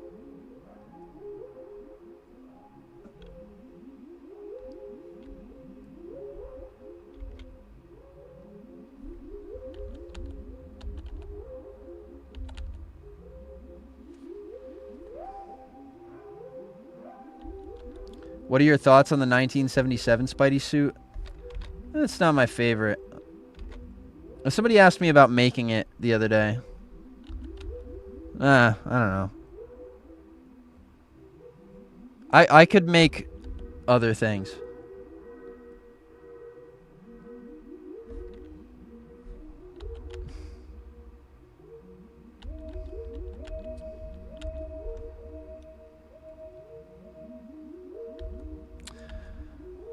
And another thing about Spider-Man is that there is always Spider-Man stuff going on.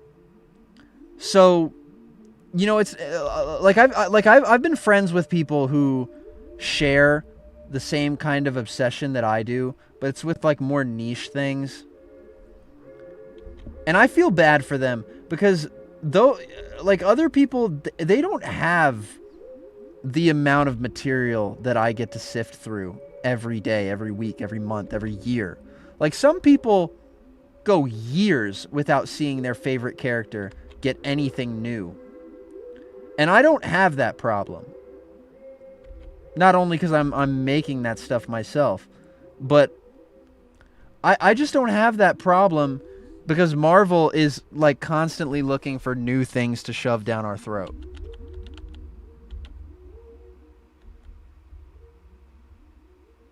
What are the chances Miss Marvel ever shows up in the series? I hate to break your heart, but it's like low. Very low. I mean like beating stage 4 cancer low.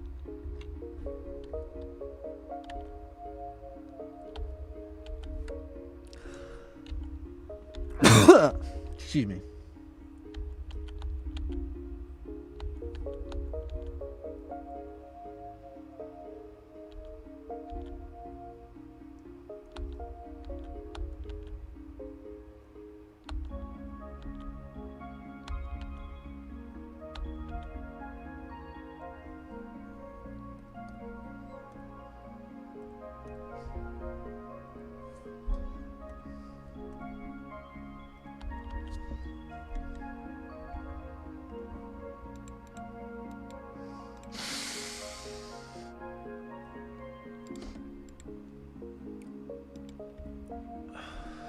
Anodyne music, let's go. Is that game with the furry? Am I thinking of something else? What's the platformer game with that furry goat lady? And no, I'm not talking about Undertale. That's not a platformer.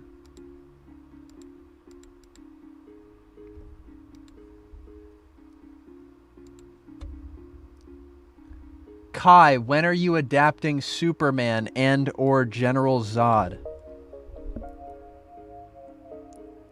Chatter, you're playing with me. You have a Ditko profile picture. You're fucking playing with me. This is how I know you're bullshitting me. Oh, I was thinking of Pseudo Regalia. You're right, Chatter. You're right.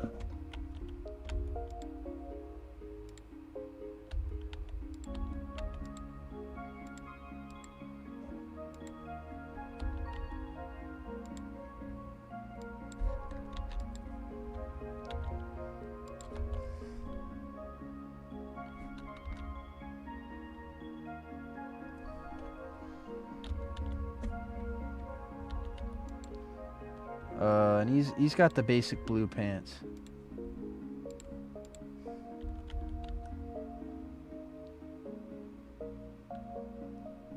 What are your thoughts on that one Iron Spider art where he's writing on a chalkboard? Here are my thoughts. Why the fuck is my teacher looking at me like that? Those are my thoughts. What are the chances you'll adapt Spider Carnage? Very, very low, because there are a lot of things I have to do to adapt Spider Carnage. First of all, I have to get Peter to the point where he's going to give up being Spider-Man. And then I have to adapt Carnage as well, which I still have not done. And that in and of itself is going to take so much build-up. Because I was talking about this yesterday. I do not want to do anything with Carnage until I properly flesh out Venom. So, chat, for all of you Carnage fans, do not expect any Carnage until Venom is over and done with. And I mean like everything related to Venom, like the origin, you know, the symbiote, you know, watching the symbiote, you know, love Spider-Man and then be betrayed, all that shit. I am not touching Carnage until you guys watching the show feel bad for the symbiote. I'm not gonna touch a thing on Carnage until you guys are symbiote supporters. I'm not gonna do a thing with Carnage until you guys are in the chat saying hashtag cancel Peter for fucking abusing the symbiote.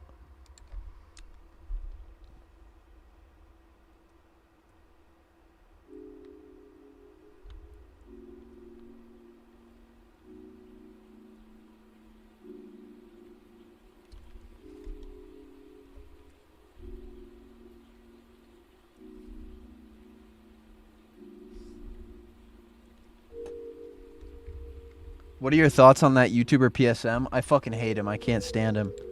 I think he's a scourge to the Spider-Man community, bro. He needs to be wiped out on my grandma's soul. That's another thing he does that bothers me. Why does he put everything on his grandma, bro? Who is his grandma? What did his grandma do to deserve being talked on like that?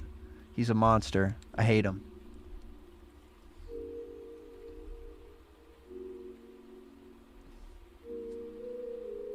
I just can't stand the guy.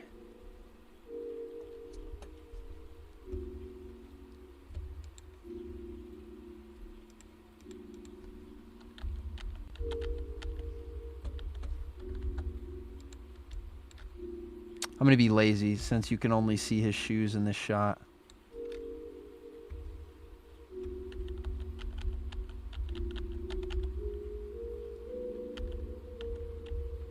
All right, let me see how this looks.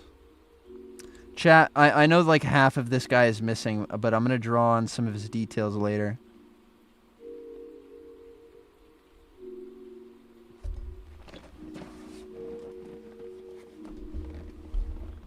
All right, now I have to draw on the webbing. Is the stream ending? No, the stream is not ending yet. We still have some work to do.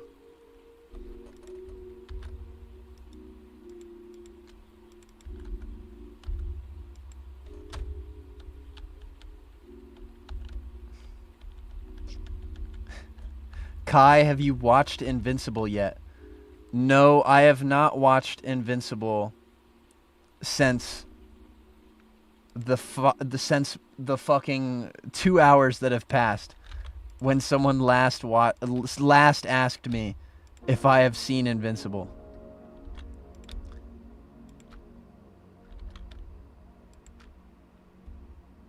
Well, I've watched the first season, just not the not everything else.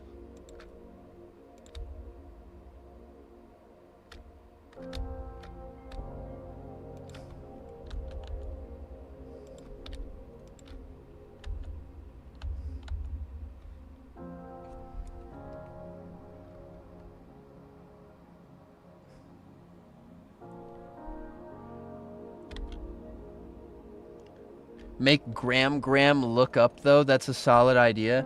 I don't want her to be looking. I don't want her to be too reactive to what's going on in the scene. I think, you know, yes, while it may seem logical that she would look up after the guy gets yanked up, this is a poor, sweet old lady who has never been in a life and death situation in her entire life. A dude is pointing a gun at her, and then all of a sudden the dude pointing the gun at her gets yanked into the sky. I think she would be so freaked out that she wouldn't even like think to look around after like seconds after the dude is gone. Like maybe after like 20 seconds have passed, I'd expect her to start like reacting and like maybe wondering what happened to him.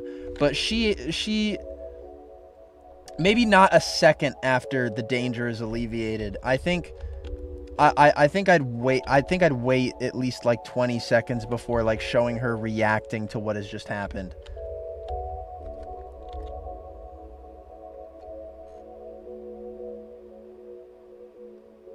What do you mean never? It's New York. Well, maybe specifically with a gun involved. I don't know.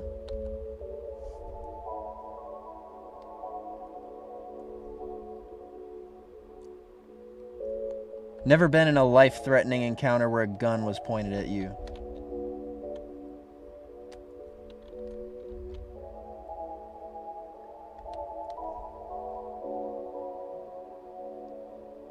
Excuse to be lazy? SMH? Fuck you guys. You guys don't have to animate an entire Spider-Man cartoon pretty much by yourself. I don't want to hear it. I don't want to hear it. I don't want to hear how you guys want to fucking generate more work for me, right? While I got people in my chat saying that this thing is going to come out after GTA 6. I don't want to hear it. I don't want to hear it. If you guys want this thing to come out before GTA 6, stop trying to generate more work for me. Leave me alone.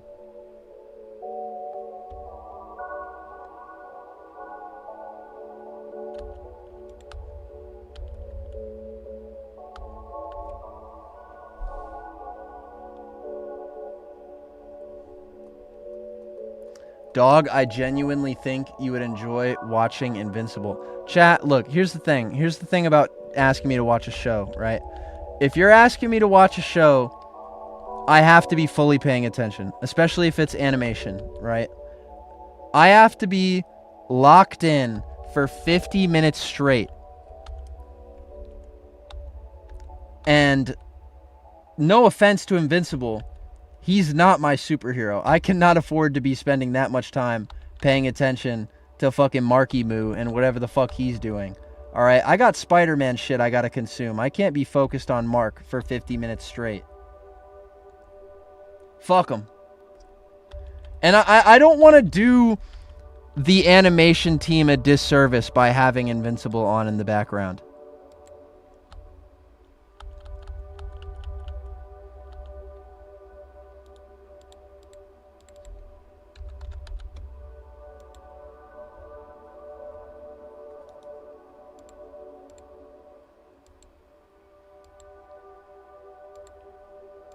I like Kirkman, but Invincible is ass. Nah, bro, you're playing. See, I don't even know Invincible like that, and I'm willing to go to bat for him. Invincible is not ass. I think Invincible is really good. I think there are a lot of themes in that show that I really like. Like, I really love the concept of Omni-Man as a character. You know what I mean? Like, Omni-Man comes from this race of people that are convinced that they have to fucking take over all these planets and fucking, like, colonize entire fucking places. Like, fucking colonize all these places and shit. And Omni-Man's like, alright, I'm gonna go do that. He has a kid with an Earth woman, and while he still shows commitment to his original plan, there's some resistance. There's still a humanity inside of him that stops him from killing Mark. You know, makes him fly away with tears in his eyes. There's like there's some themes of what am I looking for? What's the word I'm looking for? I don't know. I like the idea of Invincible, and it's not even like that idea is something I've made up in my head. It's part of the show. Like, it's something that the show is very clearly trying to fucking convey to you. And I'm not gonna deny that Invincible is an interesting fucking idea. I think it is.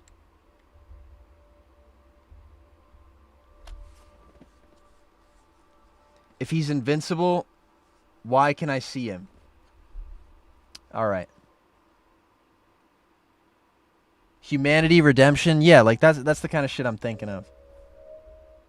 I don't know if redemption is quite the word I'm looking for. Because there is a cultural obligation for Omni-Man, right? His people have beaten this thing into his head. They've trained him to be, you know, one of the toughest Viltrumites on the planet. And then they go, okay, go colonize, go kill, go do brutality, go be a soulless human being. He goes to do that, and he can't. Like, he can't fully commit to it.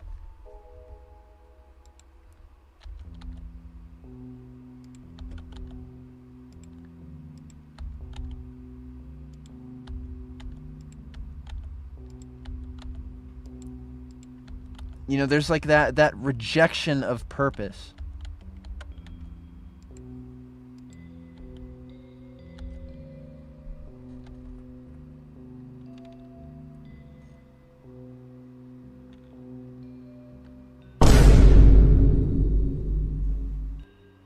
At Satormus is so cool they gave me 10 Thank you, pounds. Satormus, for the I 10. still think the "Are you sure" line, though meme, is such a heavy line in the show.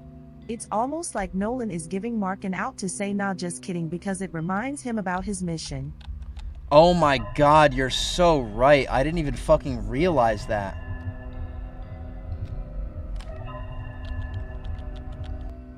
Hey Kai, have you ever heard or seen Kamen Rider? I've heard of it, but I've never seen it.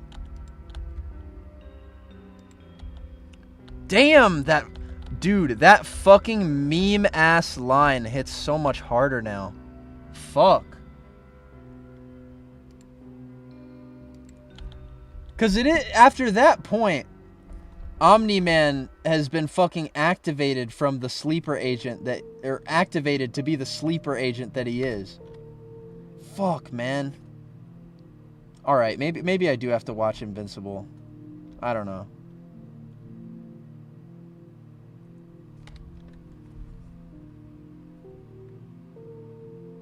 Kai, real quick, what stitches do you use to attach fabric lens frames to masks, like in the 67 video and the Alex Ross suit vids? I hand sewed those onto the mask in both instances. I use something called the ugly stitch a lot of the time, but with those, when I am hand sewing, but with those, I tried to use a straight stitch, and this was by hand. Depending on your pattern, you may be able to do it by hand. I don't know.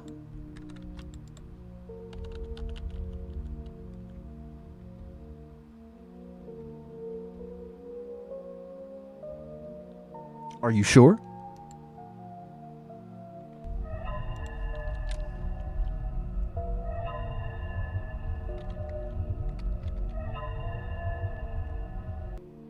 Ooh, you wanna watch Toye Spidey so bad, oh. Oh, you know what I do?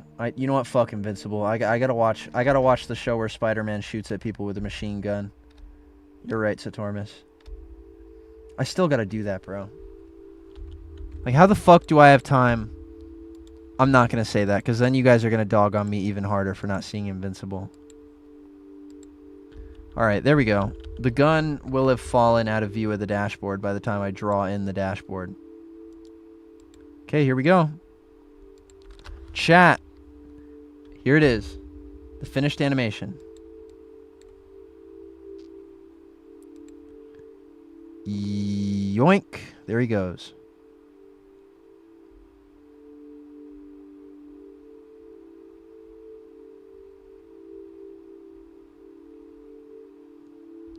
Looking nice. Kai, any tips for making a cartoon?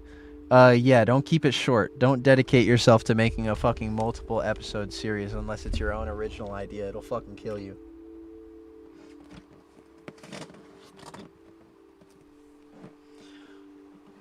Fuck yeah.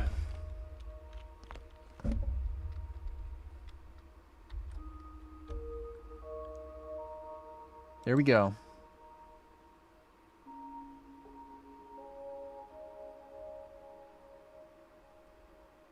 Nice. Alright. That's it. That's all for me. That's all for me, chat. Oh, fuck. I am so tired.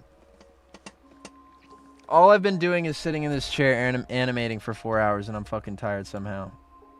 I'm a bum. I'm a lazy bum. Alright. Chat. That's all for me. I want to give a huge thank you to everybody for sticking around this stream. We had a pretty nice concurrent viewer count. Right now, we have 84 people in here, which is pretty cool. Usually, these streams tend to taper out at the end. But thank you guys so much for sticking around. And I want to give a huge thank you to everybody who donated. Thank you so much to Satormus, Joe Gio, Spidey Skater Boy, Spectacular Spidey 04, Spider Clownery, Monkey Time, Lee Seiko with the $100 donation, the biggest donation this whole stream. Holy fuck, I can't say it enough. And Uber Bus Dubs. Thank you all so much for the donations. As I mentioned earlier, it's generous chatters like you guys who keep the PSM channel running, who keep the suits coming, keep the animation coming, all that stuff. Spidey Skater Boy, thank you for the additional At Spidey $2. Skater Boy is so cool they gave me $2. D. Thank you. I love you guys. I appreciate you guys. I hope you all have a good one. and I'll see you all next time. Bye, chat.